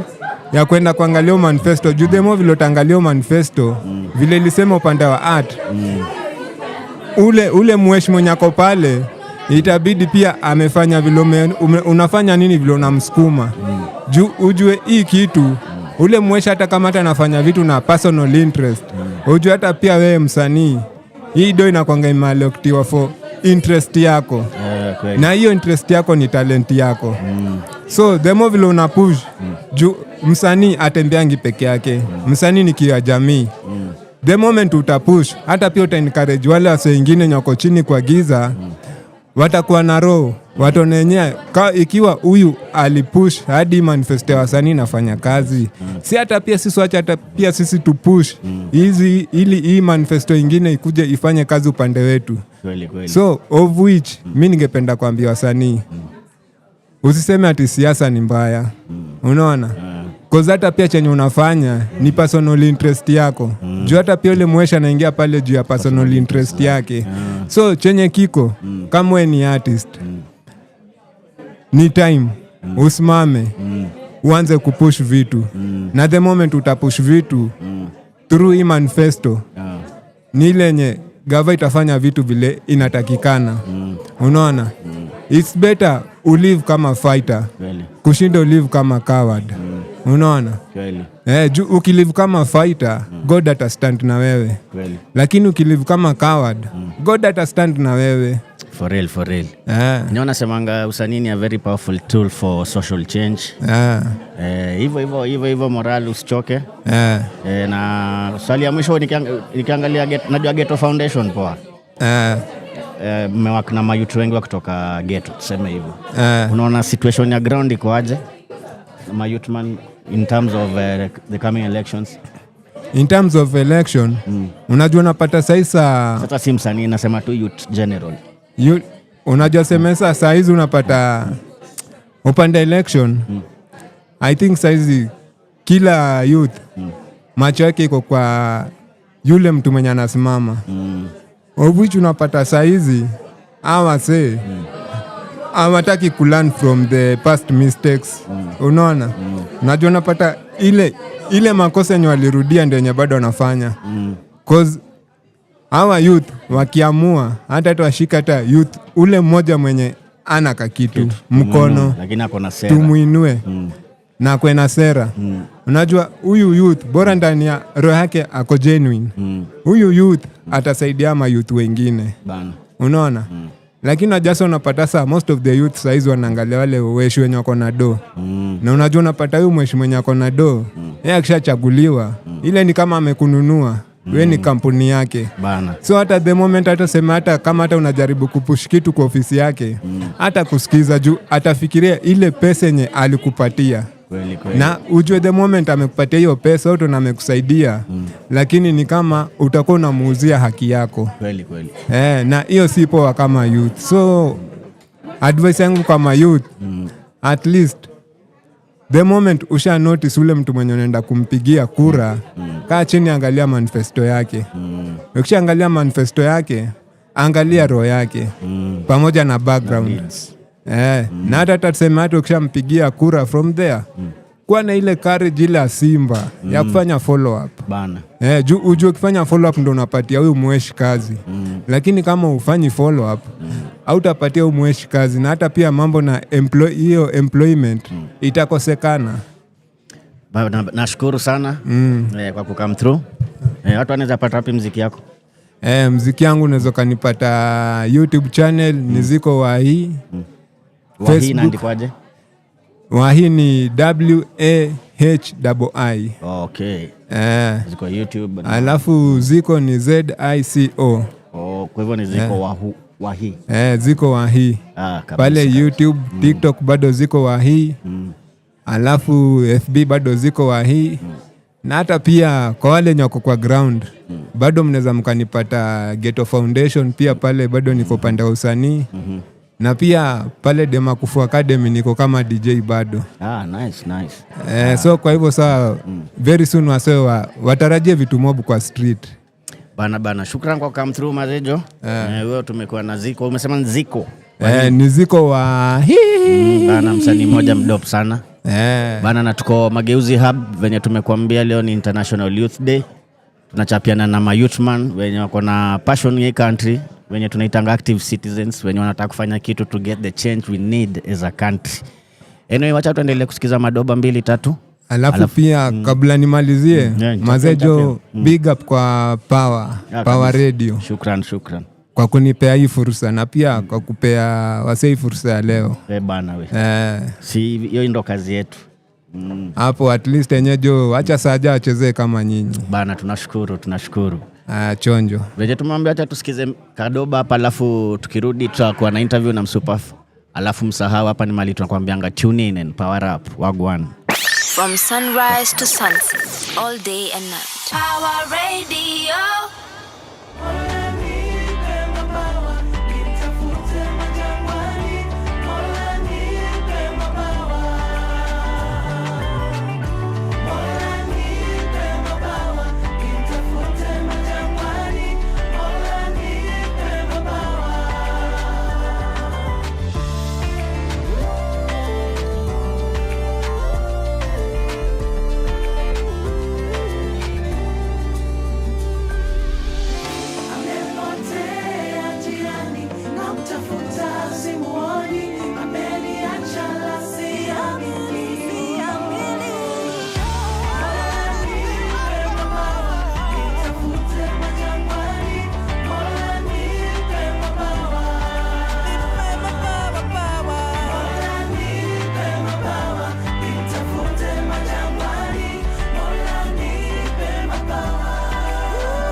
so beautiful, sitamruhusu akuchape, nami silali, sipati usingizi, kula siwezi ukilia. Selina Nyamboku,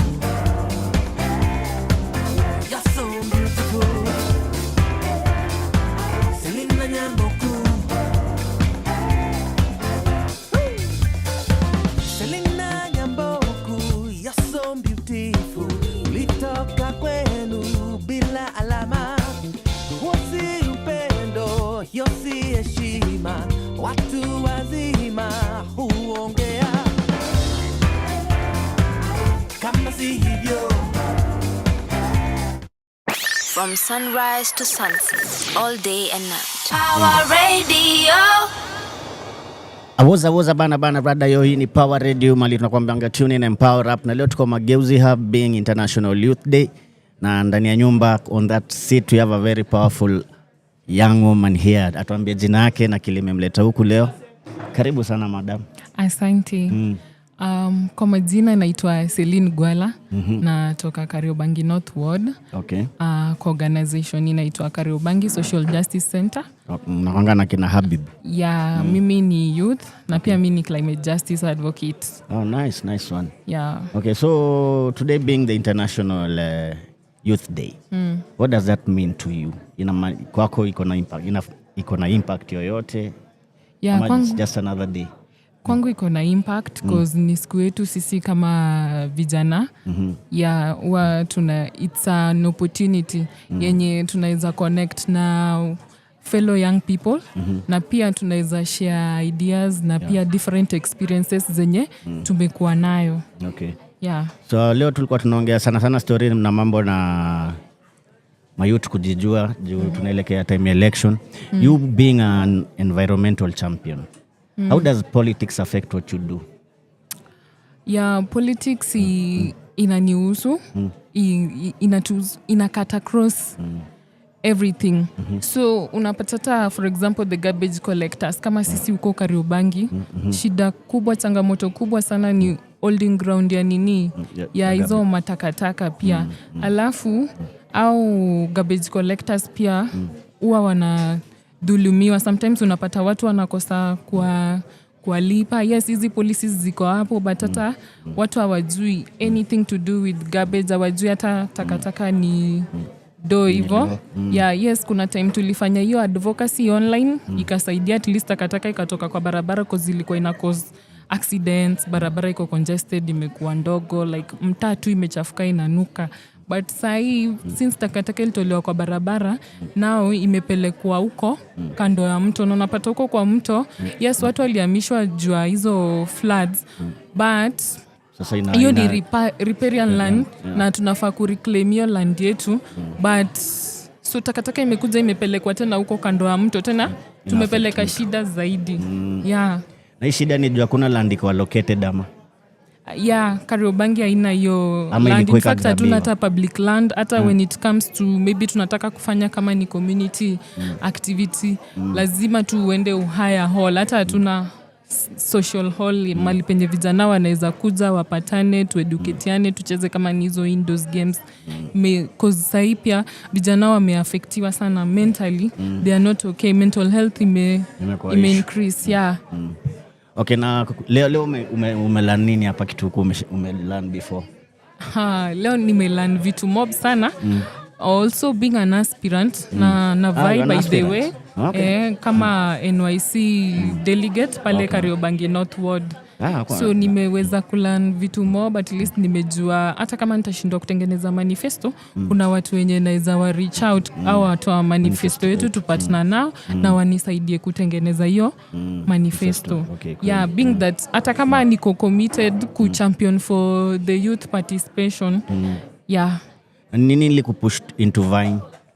Kitu yenye ilini push into vying, like sisi young people, we don't want just to be represented pale kwa the table. Unajua ukiwa hapo kwa decision making table, kuna vitu mingi sana zenye unaweza influence. So sitaki kurepresentiwa na mtu mwenye sijui, kwa hata sasa sijui ni nani anani represent pale kwa ward yangu kama delegate. Okay. So nikiwa pale kwa decision making na naenda niongee vitu zenye zina affect, ni kitu inatuhusu, ina affect lives zetu pale nje kwa ground. Kweli. Yeah. Okay, na juu tunaelekea time elections, uko na any word ya kuambia mayouth wa Kenya? Yeah. Youth tusikubali kutumika kama tools of violence na our leaders. Kitu yenye ningependa kuambia, tusishinde tukisema tuko kadi. Hii kadi yetu kukua tuko tu kadi huko online, ama in reality tukikam kwa ground tutapata tuko kadi. So like ni right yako kuchukua hiyo kura, kuenda kuvote, lakini when you're going to vote, just demonstrate that thing. You exercise it in a rightful manner. Okay. Yeah. Anyway, shukran sana. Yeah. Kwa kupitia. Mina wish all the best in your campaign. Yeah, asante. I hope utapata hiyo kiti, at least najua itakuwa kwa mikono poa. Yeah. Bana vemesikia leo ni International Youth Day na tuko Mageuzi Hub. Tumekuwa na madam hapa anataka kukuwa delegate, sio? Yeah. Bana watu wa Bango mtezeka nyinyi. Msao ni Power Radio mali tunakwambianga tune in empower up. Wacha tusikize madoba. Alafu tutarudi tapelekana na rada. Wagwan. Thank you. From sunrise to sunset, all day and night. Power Radio.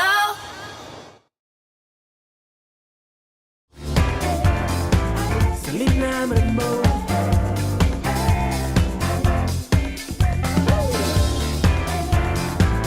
Kama si hivyo, leo wako ndo. Selena Mambo. Selena Nyamboku, you're so beautiful. Takuwakilisha mbele ya wazee. Kama ni shuka, kama ni mbuzi, tawarudishia mara mbili. Selena Nyamboku, you're so beautiful. I want to marry you, yeah. So very, very beautiful. So very, very beautiful.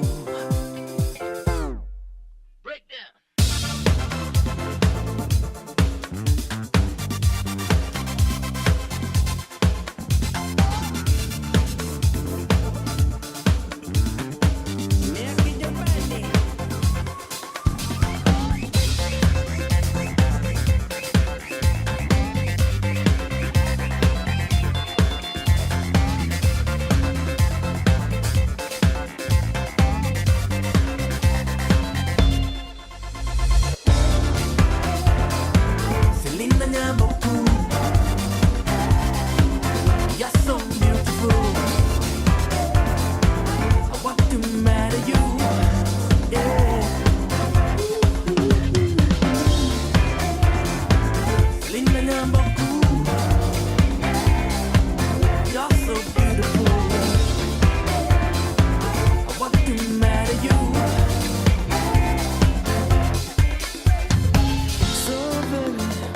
So very beautiful.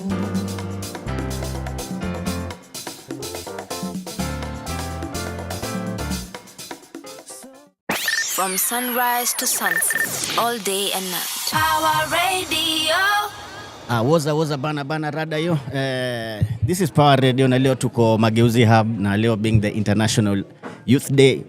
Tuko na mzee mzima hapa hivi on this powerful seat. Nataka introduce na tuambie kile udu na kile imemleta huku. Karibu sana. Shukran. Woza. Bana. Mimi ndio Githu. Kutoka Kariobangi South Ward. Niko hapa representing manifesto yetu. Kama team ya strategy na policy. Tuko hapa kuambia vijana raundi tuko na opportunity ya kuwekelea demand zetu kwa meza. And the easiest way kufanya hii shughuli ni kukuwa organized. Okay. Na sisi kama manifesto yetu tumechukua hii initiative. Sisi ndio tuko the organization behind vijana. So tuna approach, tunaomba vijana wote, tunawahimiza tu. Wewe tufuate social media, tufuate kwa website, tufuate email. Tuambie ni nini ungependa gava iweke kwa manifesto. Yani ni nini unaweza taka kusikia gava wakisema watafanya na watafanya na style gani na kutumia ganji gani ili uamini na kura yako. Hivyo ndio mimi ndio Githu Kariobangi South. Kiongozi mwenye anakuja Kariobangi South Uhuru Ward 2027. Bana pale na mtachambwana na Mr Good. Pale Mr Good nataka tukimbizana naye kidogo na mnaina mna hii. 2022 alinitoa kijasho. Lakini kila nyani na siku yake. Sasa hiyo safari nyingine si pia mimi ni mtu hiyo kijasho. Okay. So umesema manifesto yetu nyinyi mnawakingina any youth irrespective of ile chama na support. Youthman yoyote. Wewe tukiweza hata patana na youthman wote Kenya mzima au tunaambiwa 70% ambao ni 30 million. Tuko ready. And how do you influence that policy now? hii policy tuna collect inakuwa document. Sasa hii document tutaiwekelea bunge, tutaiwekelea kwa all political parties, all the 39. Okay. Saizi kwa 40. All the 40 political parties in Kenya watakuwa na hii document. Design. Chama ikitaka kutengeneza manifesto, lazima ikifikia ni kwa youth. Hatutaki watutengeneze manifesto ya youth. Sisi tunataka yetu, sisi ndio tunajua Kenya tunataka. Ya kweli. Kama tunataka bei ya mashuksha ipungue. Kama tunataka kichele ya kampeni ongezeke. Kama tunataka pia vijana pia wakupatiwe kazi ya kwanza ministry ya youth. Hiyo ndio kitu moja tunafaa vijana tupigane juu chini. Kweli. Hawezi kuwa na minister wa youth mwenye ako na miaka 40. Na wewe ndio sasa unategemea huyo jamaa atakushikilia. Hawezi kufikiria, hawezi kuweka mbele. Yeah. Na wewe in your line of work najua umekutana na mapolitician wengi na mapolitician wako tricky sana. Hakuna wenye washajaribu kukusway somehow kumeka decision ikilin on some side and it our favor. Wengi sana tukiingia huko ma grassroots. Unasikianga particular politician ametumana. Anataka a particular component ingie. Hata hiyo tunaiweka. Tunachukua views zote. Hii document itakuwa big, itakuwa accessible kwa kila mtu. Okay. So views zote wewe kama politician wewe leta views zako. Okay. Lakini usilete views zako na wewe ni mzae. Unataka tu jamaa youth. Wewe juu chini tuma youth man. Kama unataka tuma youth man. Kama views ni zako ukiwa mzae tuma youth man. Wewe kama views ni zako ukiwa mzae tuma youth man uhakikisha anaelewa. Because utakuja na views zako, sisi tutakuuliza maswali. Okay, umekuja unataka gava ifanye hivi. Watafanya ndio. Unataka hii budget itatoka wapi? Who are the key players? Stakeholders wale watacheza kwa hii policy fulani wataka ingia kwa hii manifesto yetu. Who are the key players? Wewe mwenyewe utainua mkono useme tutakuwa tunakutafuta, tuseme ni shughuli ya health. Tutakuwa tunakutafuta tunakuuliza county fulani. Umeenda umeangalia budget ya health kabla ipitishwe. Umeenda umeangalia dispensary fulani iko na allocation kiasi gani ya madawa ya dawa ya madaktari. So hata ukikuwa mzae, ukiwa politician, wanatry. Kuna mtu anajaribu kubai hii manifesto ikue inamfavor. Lakini sisi hatuko shughuli ya campaign. Tuko shughuli ya youth man. Hii shughuli ya akina mama ya 2/3 gender rule. Because ilikuja kama shughuli ya akina mama. Ilianzishwa tu na watu, alafu kuna watu walijaribu kuibai. Ile saa watu waliona imefika bunge bila wao kufika bei, ilibidi pia wao wateleze nayo. So pia sisi hivyo tunaingia tunasukuma yetu ya mayouth, na tungeomba youth wote wakiweza access document, mtu akiona makosa mahali tukosoe. Hii document inapatikana wapi? Iko kwa website yetu ya manifesto yetu. Tuko na social media channels zote. Tuko na X, tuko Instagram, tuko TikTok, tuko Facebook. We name it. Tuko kila mahali. Hiyo document iko sana ile place rahisi kupata ni manifesto yetu because na social media tutaipost leo. Alafu watu wa engage sana before tuipost tena. Itakuwa imelozi, itakusumbua kuitafuta. So ni apart from kwenda kuitisha hizo views za my youth man kile wanataka yeke hapo, nudu civic education. Hiyo ndio main component. Hiyo ndio mtu akuje kujielewa ndio. Mtu ajielewe. Hata ndio umetuleta, tuseme tu umetuletea maoni, umetuambia unataka tuseme tu unataka legalization ya ngoi. Hii ndio umesema unataka ipite. Wewe kama youth man utaisukumaje? Aujue the process and process. So kwanza tunaanza chagua watu wenye wanaweza kusikiza. Mtu mwenye anakuja na kuambia sisi tumejicommit kwa hii document na mnaandikiana hii manifesto yetu ndio document tumejicommit nayo.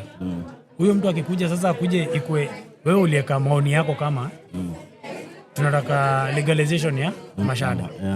Hiyo legalization iko kwa ile document. It is a view. Na hiyo ni sauti ya youth man. Na ikifika ndio tunapiga kura tunasema ati tunataka mtupatie agenda 2-3 zile za maana. Tutarudi bado kwa watu. Kweli. Tuko na agenda so 2. Kwa hizo so 2 ile ya maana kabisa mnaona ni gani? Na prioritize. So ni wewe lobby. Haya, hiyo civic education pia. Hawezi tuchocha venye unataka kuwa politician, unataka kuparticipate kwa processes alafu hauna kura. ID uliacha place ya ng'angu. Ama ID mara ya mwisho ulishikwa uliyepasa ile ukacha ID wapi kwa ubi. So lazima ukuje kwanza ujielewe. Kweli. Uko na ID, uko na kura. Verify status yako online ya kupiga kura IBC. Kisha verify, hiyo next step. Sasa uko sure. Nikikwambia huyu jamaa na make sense. Tumtafutie kura. Konayo. Mtakuwa mmekaa naye na mkampima critically. Tukikuja tuseme mtu kama Boni amecommit kwa hii manifesto. Wataka kwa rais. Tutalobi nyuma ya Boni kwa sababu ya nini? Hii manifesto yenye sisi tumejitengenezea kama vijana Kenya mzima. It is way better than ile hizi hawa si wengine wote wamejiundia. Juu unajua si undio manifesto, sisi tunakuja kutoshia ndani. Ile 30% ya procurement ilipita tu hivyo kijokes. Na kuna mtu anajua nini kwa hapo ndani. Kweli. Watu wanajua tu 30% nafaa kwa yetu. Kuna sheria, kuna consequences. Usipopeana 30% kwa institution fulani, what are the repercussions? Hakuna mtu anajua. So inakaa kumekuwa na ignorance. Hata kwenye sasa, how long did it take kabla muamue sasa hapa na hii kazi tunafanya hii kazi ya manifesto yetu? Ignorance iko. Na tumekaa, unajua tunakaanga chini tunajiuliza. Sawa, tunaingia uchaguzi. Tutaingia upande ya politician A, politician B. Tuseme tuingie 2 term, tuingie 1 term. Then what? Wale kwa meza watakaa. Watasema nini juu ya vijana? So vijana shughuli yetu kwa wewe enda ruka kwa lori ya campaign, piga miondoko zako hatari, piga t-shirt, ingia nao bezi ya keg. Mheshimiwa amekuja amekata keki, amewanunulia keki. Alafu after uchaguzi mnakuja mnalia, viongozi ni wabaya.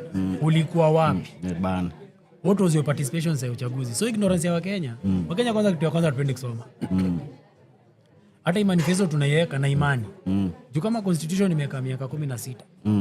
Umechambua constitution wewe mwenyewe. Sijaimaliza. Ndio hivyo. Na si wewe solo. Kuna mtoto hajaianza.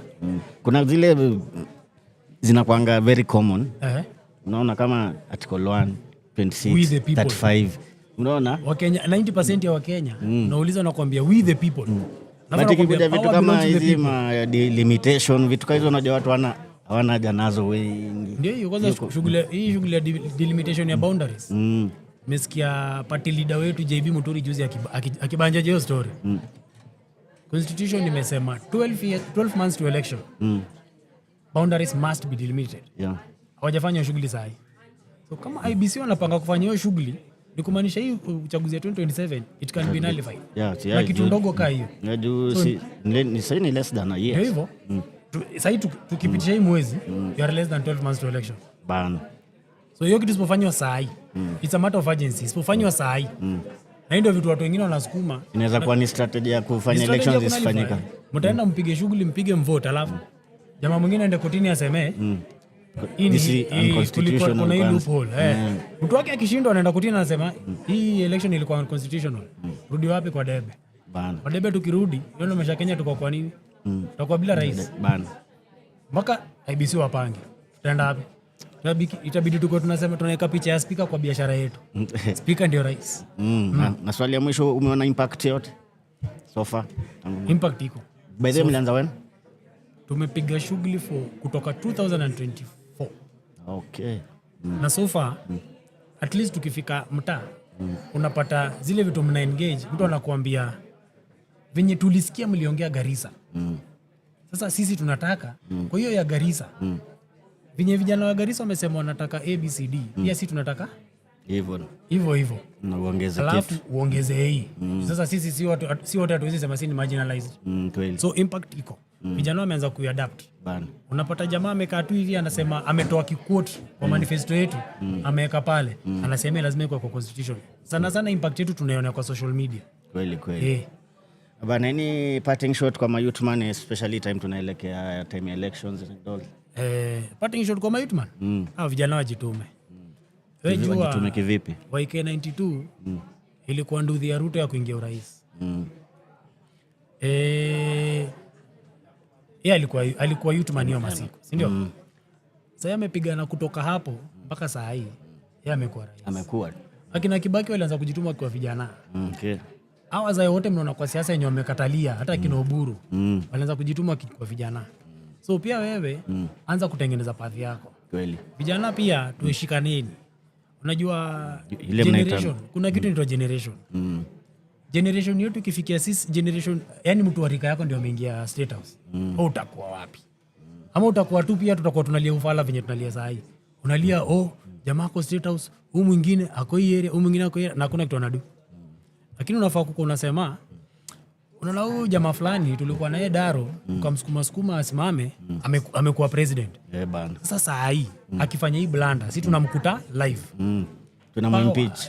Power ni kitu fiti sana. Generation yako ikiko kwa power hakikisha uko karibu na line. Bana. Usikue tu unajoza kuna mzee kwa mashinani anasemanga na hii kitu tuliona ilianza kama jokes. Na sasa hivi unaona jamaa amekaa State House. Akianza weekend tu tulimpiga sana, tulitukanana na yeye. Na sisi hatukuwa na strategy. Youthman tukae tuchore strategy. Tuseme tunashikiliana sisi wenyewe, viti za MCA ziko free. Na swali moja ya mwisho sasa, nimenotice ama Buddha tunajua wenye wanataka kuwa preso. Youthman hata wenye nimeongea nao leo wenye wanavai. They don't even know watatumia chama gani. Na nikiangalia ni less than a year. Na mwingine ameniambia atakamkwako hapo umandikie manifesto. Unaona? Mbona watangazangi intention zao mapema? Tulijua Kalonzo anataka, tukajua Ruto anataka. Youthman wako na problem. Juu ya disadvantage. Unaona kama saa hii, acha nitumie example yangu ya 2022. Nilitangaza ile chama nasimama nayo mapema sana. 2021 watu walikuwa wanajua mimi nasimama na chama gani. Na mimi nakufia manifesto gani. Hii mchezo ya town. Kuna mtu anaendanga anaekelea maziwa kwa ile chama unasimama. Jua anajua ni Youthman anaona kitu. Anaekelea maziwa. Umejituma, umefanya, umejenga jina ya chama, uko social media, wewe ndio blogger, wewe ndio kila kitu. Mtu anakuja na maziwa anawekelea. Anawekelea kwa hiyo meza dakika 2-3 unasikia kuna jamaa alichukua ticket kama huko mtaani. Alipewa direct ticket na umejituma kwa chama, umetengeneza poster, umetengeneza billboard. So nado yako umejituma, alafu mtu mwingine anakuja anaekelea tu mita kadhaa amepewa ticket. Unabaki umehanga. So ndio maana Youthman sasa hata mimi naweza wachanua. Wewe amwele chama unasimama nayo, cheza chini ya maji, tangaza sasa ile ni muhimu. Ikifikia mwezi wa pili, mwezi wa tatu next year, lipua. Chafua. Hakikisha party leader wako wewe unaweza muaccess hata saa 9 usiku. Ndio mwambie hii ticket naona jamaa fulani amekuja kuweka do na mimi niko hapa. Jenga uhusiano na party leader. Ni muhimu. Because independent nayo.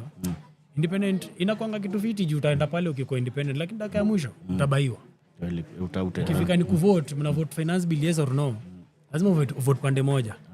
Pande ya yes ni gava, pande ya no ni opposition. Haya utaenda pande gani? Unaona bana. So unataka kura yako inakupeleka mahali. Kwa vijana wengi wataki kuhusika na chama. Kweli. Wengi wanangoja kuona Sifuna atatoa nini.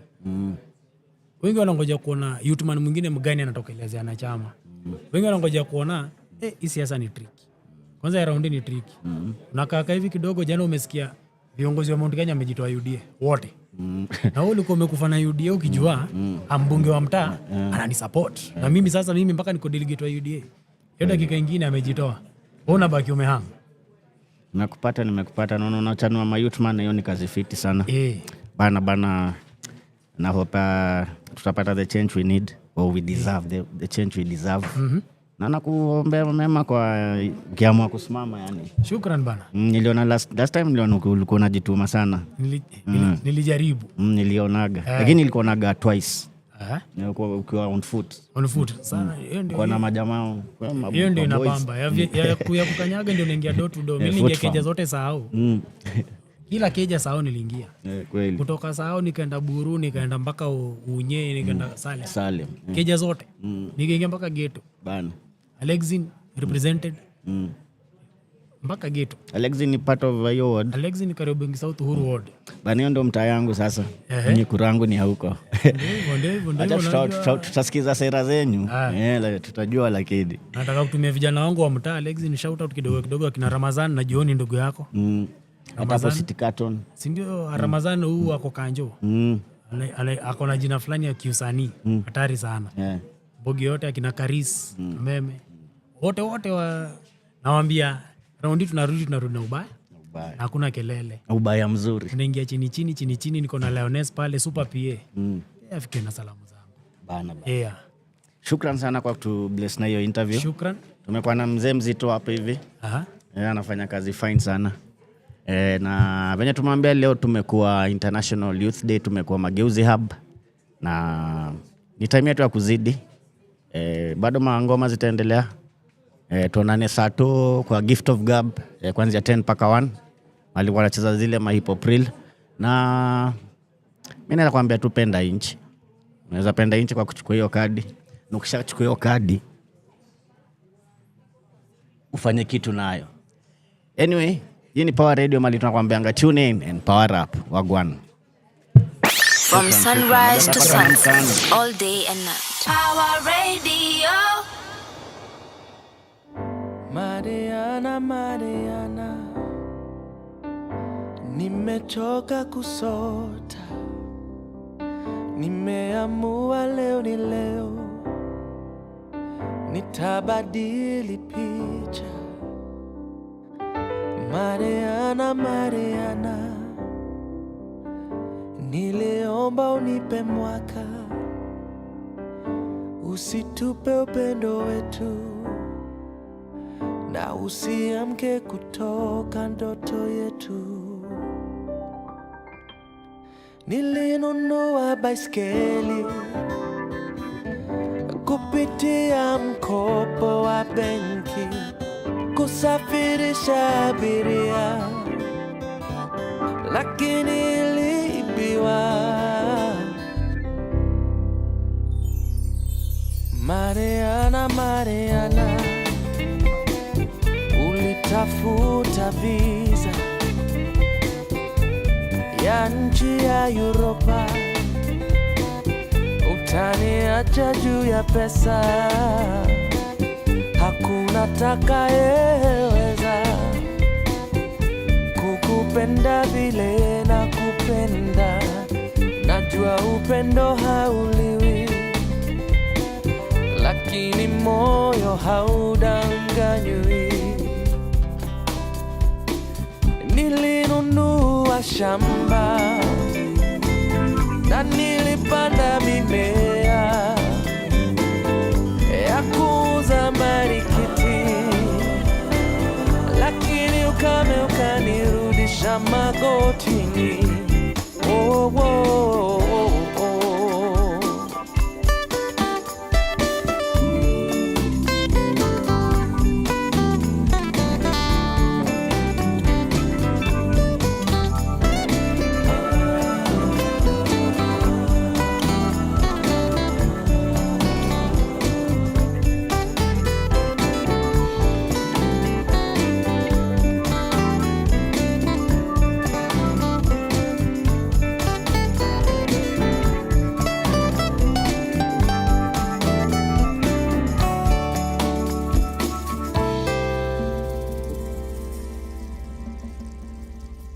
Mariana, Mariana,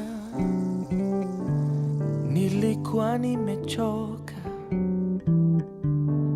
kwa vile umaskini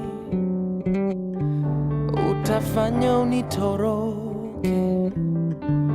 Mariana, Mariana, nilikomboa bunduki, niliamua leo ni leo.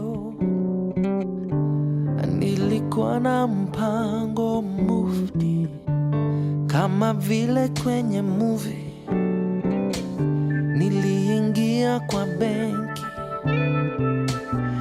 nilisema lala chini, nikajaziwa tikiti. Basi ni mimi huyo, nikajivuta upesi, nikauficha mzigo, na nimeiba gari, naenda mwendo kasi, lakini kasi haishindi risasi. Zinanyesha kama mvua, naomba Mungu atanipokea.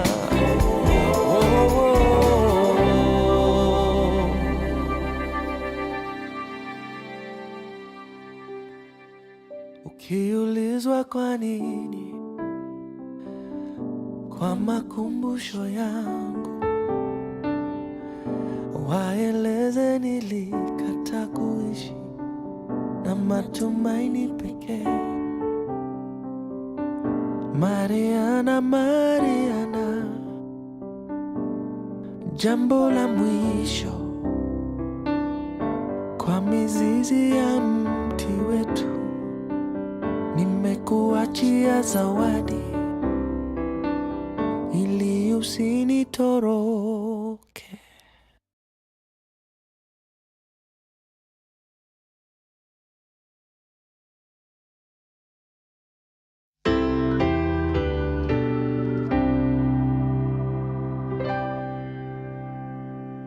Mariana, Mariana, nimechoka kusota, nimeamua leo ni leo, nitabadili picha. Mariana, Mariana, niliomba unipe mwaka, usitupe upendo wetu, na usiamke kutoka ndoto yetu. Nilinunua baiskeli kupitia mkopo wa benki, kusafirisha abiria, lakini niliibiwa. Mariana, Mariana, ulitafuta visa ya nchi ya Europa, kaniacha juu ya pesa. Hakuna atakayeweza kukupenda vile nakupenda. Najua upendo hauliwi, lakini moyo haudanganyi.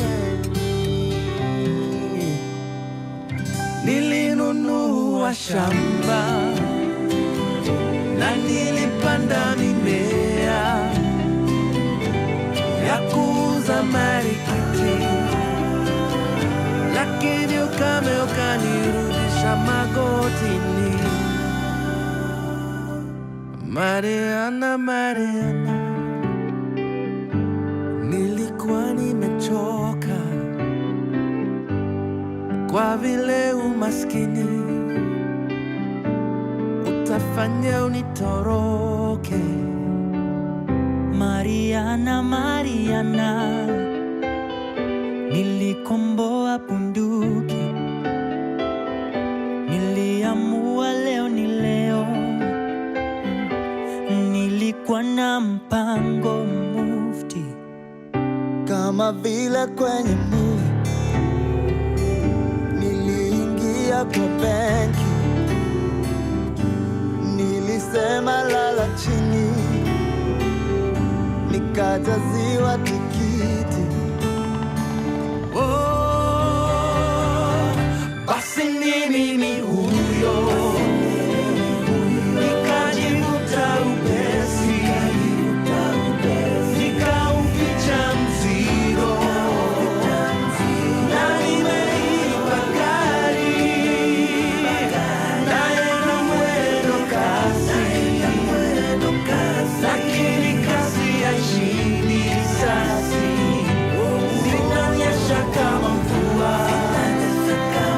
Naomba Mungu atanipokea.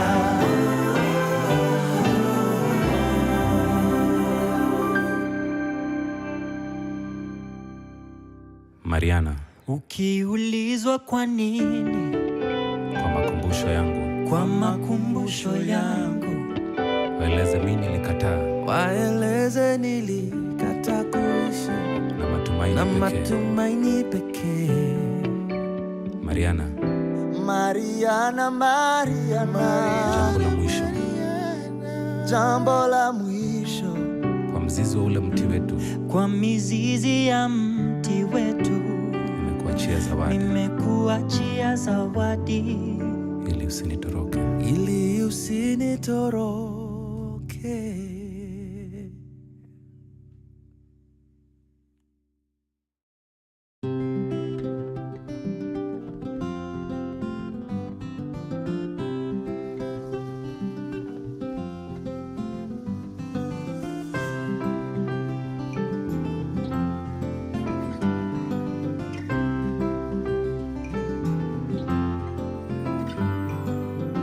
Kutoka Kwale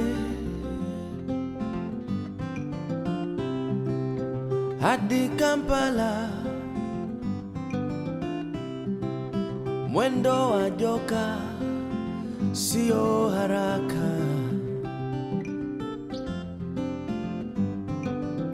Kutoka Kisumu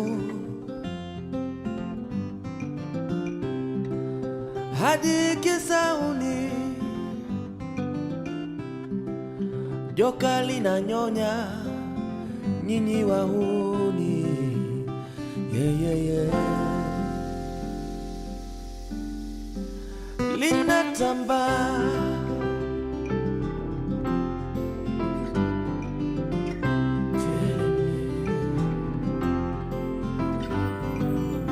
kutoka Kwale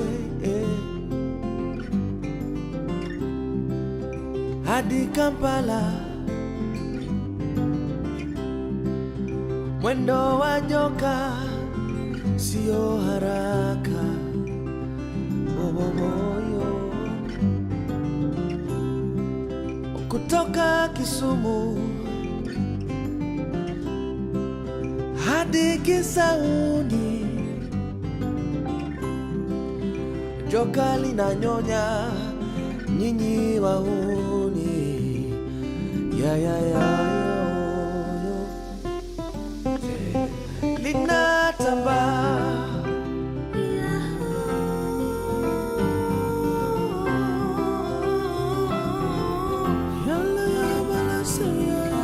linatambaa ile gari la moshi, linasafisha rezabu, linakausha ardhi, linawabwaga wahuni. Huku Nairobi kambi ya utumwa,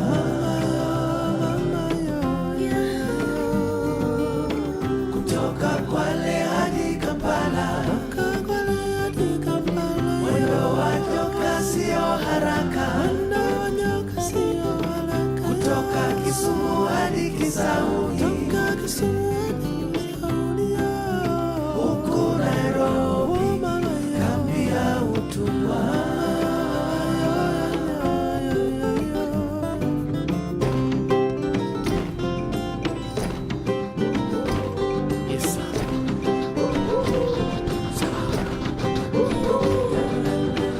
Joka, joka, joka, joka, joka, joka, joka, linatamba, joka, joka, joka, joka, joka, joka, joka, linatamba, oh joka, joka, joka, joka, linatamba, joka, joka, joka, joka, joka, joka, joka, linatamba.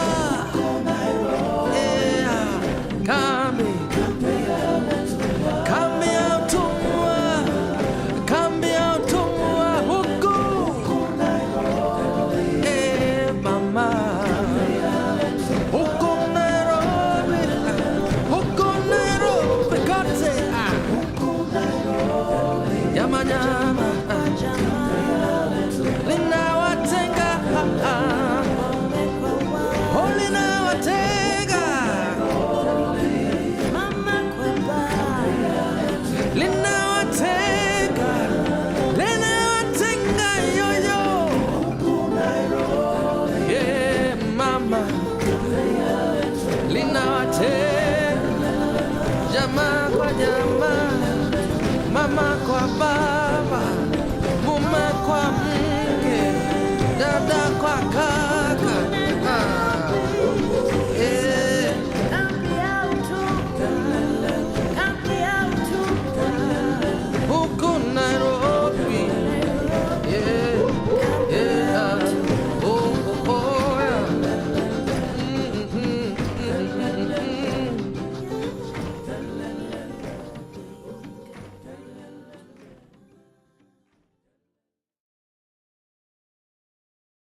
nani mjinga?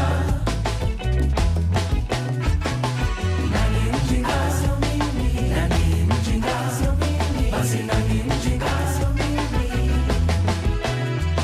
Usiwahi ogopa mwizi ambaye atakuibia kibeti. Pengine ogopa yule ambaye amekalia kiti cha enzi. Anakuchekesha, anakuigiza, aongea kwa misiba, marehemu akichomwa na jua. Tuonyesha mikono twaiuza soko kwa bei ya tishati moja. Mbona mkubwa umepotea muda, nipige jeki ya soda nijiongezea mshahara. Umeiba za corona, pengine ni sevi nauli, nikutembelee kamiti. Nani mjinga? Nani mjinga? Basi nani mjinga? Ajitokeze tumuone. Nani mjinga? Basi nani mjinga? Ajitokeze tumuone. Niulizwa kwa maoni yangu, tuko wengi kama siafu. Viongozi watucheza kadi, wanatupiga bafu chafu kama mwenda wazimu. Nje ya marikiti tumesimama uchi, tukisuka mavuzi.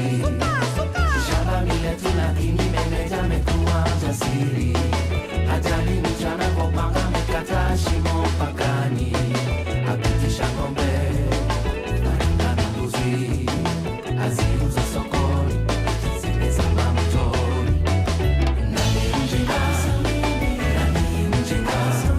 Basi nani mjinga? Ajitokeze tumuone. Nani mjinga? Basi nani mjinga? Ajitokeze tumuone. Ewa, ewa, ewa, ewa, ewa, ewa, ewa, ewa, ewa,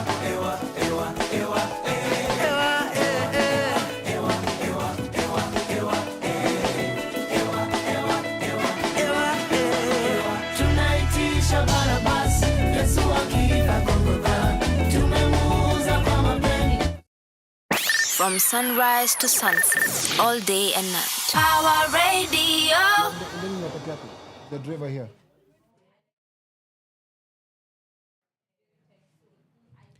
Waza bana. Hii ni just for, you don't need it but in case you need it. Okay. That's what wamesema tu. Bana. Wasema wanaweza sema kitu moja maana sana hapo.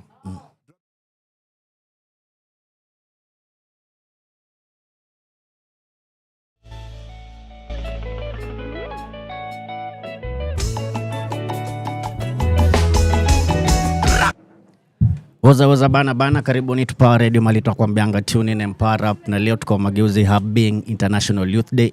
On this powerful seat tuko na a man who needs no introduction, but wacha tu nimuintroduce. Anaitwa the People's President aka Boniface Mwangi. Karibu sana. Asante sana. Bag ni ya nini? Alele mtoto. Bag ni alele mtoto. Umeanza mapema. Karibu sana. Asante. Bana, leo imekuwa International Youth Day. Hataki kuwaste time sana. Tunataka kujua manifesto yako inakaaje in relation to the Kenyan youth. Just in a nutshell. Sawa, unajua asilimia zaidi ya 70 ni wa kijana katika nchi hii. Na asilimia 63 ama 63% wana makazi. Katiba ya manifesto yangu ni ya kutekeleza katiba.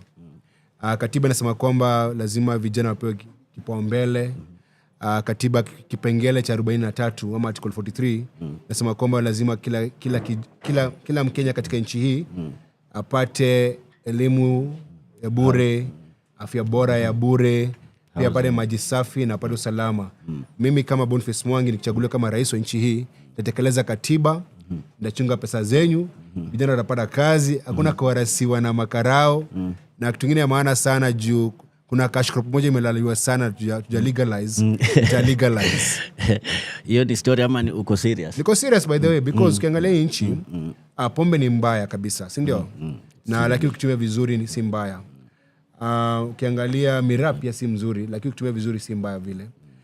Katika nchi tukilegalize marijuana inaweza kuwa cash crop. Kweli. Legalize marijuana inaweza tumika kama sabuni, inaweza tumika kama mafuta ya kupika, mafuta ya kujipaka. Kuna hemp ambayo unatumia kama kutengeneza shati, fabric, unaona? So usiangalie bangi kuvuta. bangi ni mmea ambayo inaweza saidia uchumi wetu sana kwenda mbele. Vile kahawa inaweza kusaidia, inaweza kudhuru kikunywa mingi ama chai. Kweli. Pia bangi inaweza faa kuwa cash crop nchi hii. Kweli. Now for the Kenyan youth being the International Youth Day. What do you have to tell them, especially time tunakaribia election period? Cha kwanza vijana chukueni kura ndio mpigie Boniface Mwangi president. Hapo pengine tutajipanga, lakini mimi ni mwenyekiti wa chama cha Ukweli Party, tutakuwa nagombea katika kila kiti. Baada ya kuchukua kura lazima ujue unapiga kura kwa nini. Your civic duty ukipiga kura ni kuhakikisha kwamba ule ambao unampigia kura anawajibika na anakufanyia kazi. La pili, tusipige kura kwa msingi wa kikabila. Tuna kabila yangu tuache hiyo story. La tatu, tusiuza kura zetu. Usiuze kura yako. Ukiuza kura yako ni kama kuuza urithi wako, sababu ule ambao unampigia kura ambao umemuzia kura akienda pale tena kuwa mwizi. Ndio anaenda kurudisha ile pesa alitumia kukampeni. So chukua kura, usipige kura kwa kabila, usiuze kura yako na ujipende, na kujipenda na maisha kwamba unapenda nchi yako na unachagua viongozi wazuri ambao watakufanyia kazi. One last question, nimekuwa nasikia watu wakiuliza huku nje. Umekuwa sana kwa kazi activism. Yes. Sasa ukikuwa preso, who will be the people's watchman? Let me tell you, when I become president, mashida zitaisha. Because there's no reason to be an activist, because the thing is, I'm going to implement and fulfill the letter and the spirit of the constitution. Nikitekeleza katiba, mashida zitaisha. Hakuna maandamano. Kweli. Unless kuna maandamano pia mimi na wajina protest against myself. Hiyo ni swali nimesikia sana. Thanks for the clarity. Maybe a parting shot to the youth. Parting shot, Kenya belongs to all of us. And if you think there's no person who in your community who can be able to lead, you lead. Kama unaona MC wako wako down afanye kazi ama MP ama senator ama hata president afanye job, unaweza kuwa president, unaweza kuwa MP, governor. Let nobody tell you you're the leader for tomorrow. Tomorrow is today. This country, the majority, over 70% under 35. That means it's your time to lead and it's your time to serve this country. Serve. And if you want to volunteer in my campaign, karibu sana kwa kampeni yangu, volunteer, tufanye kazi, tutembee nchi nzima, tufanye campaign na tupeleke Kenya mbele. Watu wanaweza volunteeraje? Kuvolunteer, any of my handles at Boniface Mwangi, ingia kwa DM, tweet me at anywhere utanipata. Na kuna namba yangu ya kampeni gani ni 07 what? Kutemena manifesto hapa. Una manifesto? Acha hiyo ikikama hapo niko na namba ya campaign. I think 0711. Acha ikam, but kama unataka kuligedo. Hata inakumbuka pia ni 510215. It's 50. That's my numbers, Joe. So hii msana za kuwekea any amount. Ada 10 bob by the way. Uzatupata kubole. So this is my manifesto. Yeah man. Sera zangu ziko hapo nyuma. Na kuna namba yangu ya campaign nilikuwa najua 0117 777 Now if you want to donate to my campaign, the number is 50 10 215. Do you reach out to the people who contribute? Yes, everyone who contributes to get back to you. And if you can't get your number, you send your message so that you can give us access to your number. So we reply and let you know why we should. Well, thank you for being part of our campaign. Kuambia Mungu akubariki. Bana unafanya kazi fiti sana. Asante sana. Tunakuombea mema. Naomba kura zenyu Jo. Kura unajua tu. Sasa nimekuachia hapo, hii ni yako. Hizi kwanza huaga natokea nazo mtaani wanafikiri napeana do. Peleka base. Unajua mseni nani? Unajua mseni nani? Si bana. Kama unajua basi Nairobi kuna 2.4 million votes. Hizo ni za Boni. Bana wewe, mshasikia. Nairobi ni home base. Bana. Na umeona kazi yake si ati ni kitoa mji kile amekuwa kidu. Anyway, venye ulisema, tuambie watu juu ya good leader, usiambie people who to vote for. Sawa, yes. Wewe utawaambia. Dasho. Ndio? Shukrani kwa kuwa hapa bana. Wazi. Oza, bag ni nini? Ni ya mtoto. Kulea mtoto ama nini? Sawa, shukrani sana. Thanks man. Safi. Bana hapo tutafungia leo. Event imeisha, imekuwa fine. Shukrani kwa kila mtu amemekiti happen. Shukrani kwa producer wetu hapa Flozz na wenye walikuwa hapa. Sisi mpaka saa 2. Lakini kwanza kesho kuna show pia and Friday. Tuendelee kutune in na kupower up. Otherwise mpaka next time tunasema tu adios. From sunrise to sunset, all day and night. Power Radio.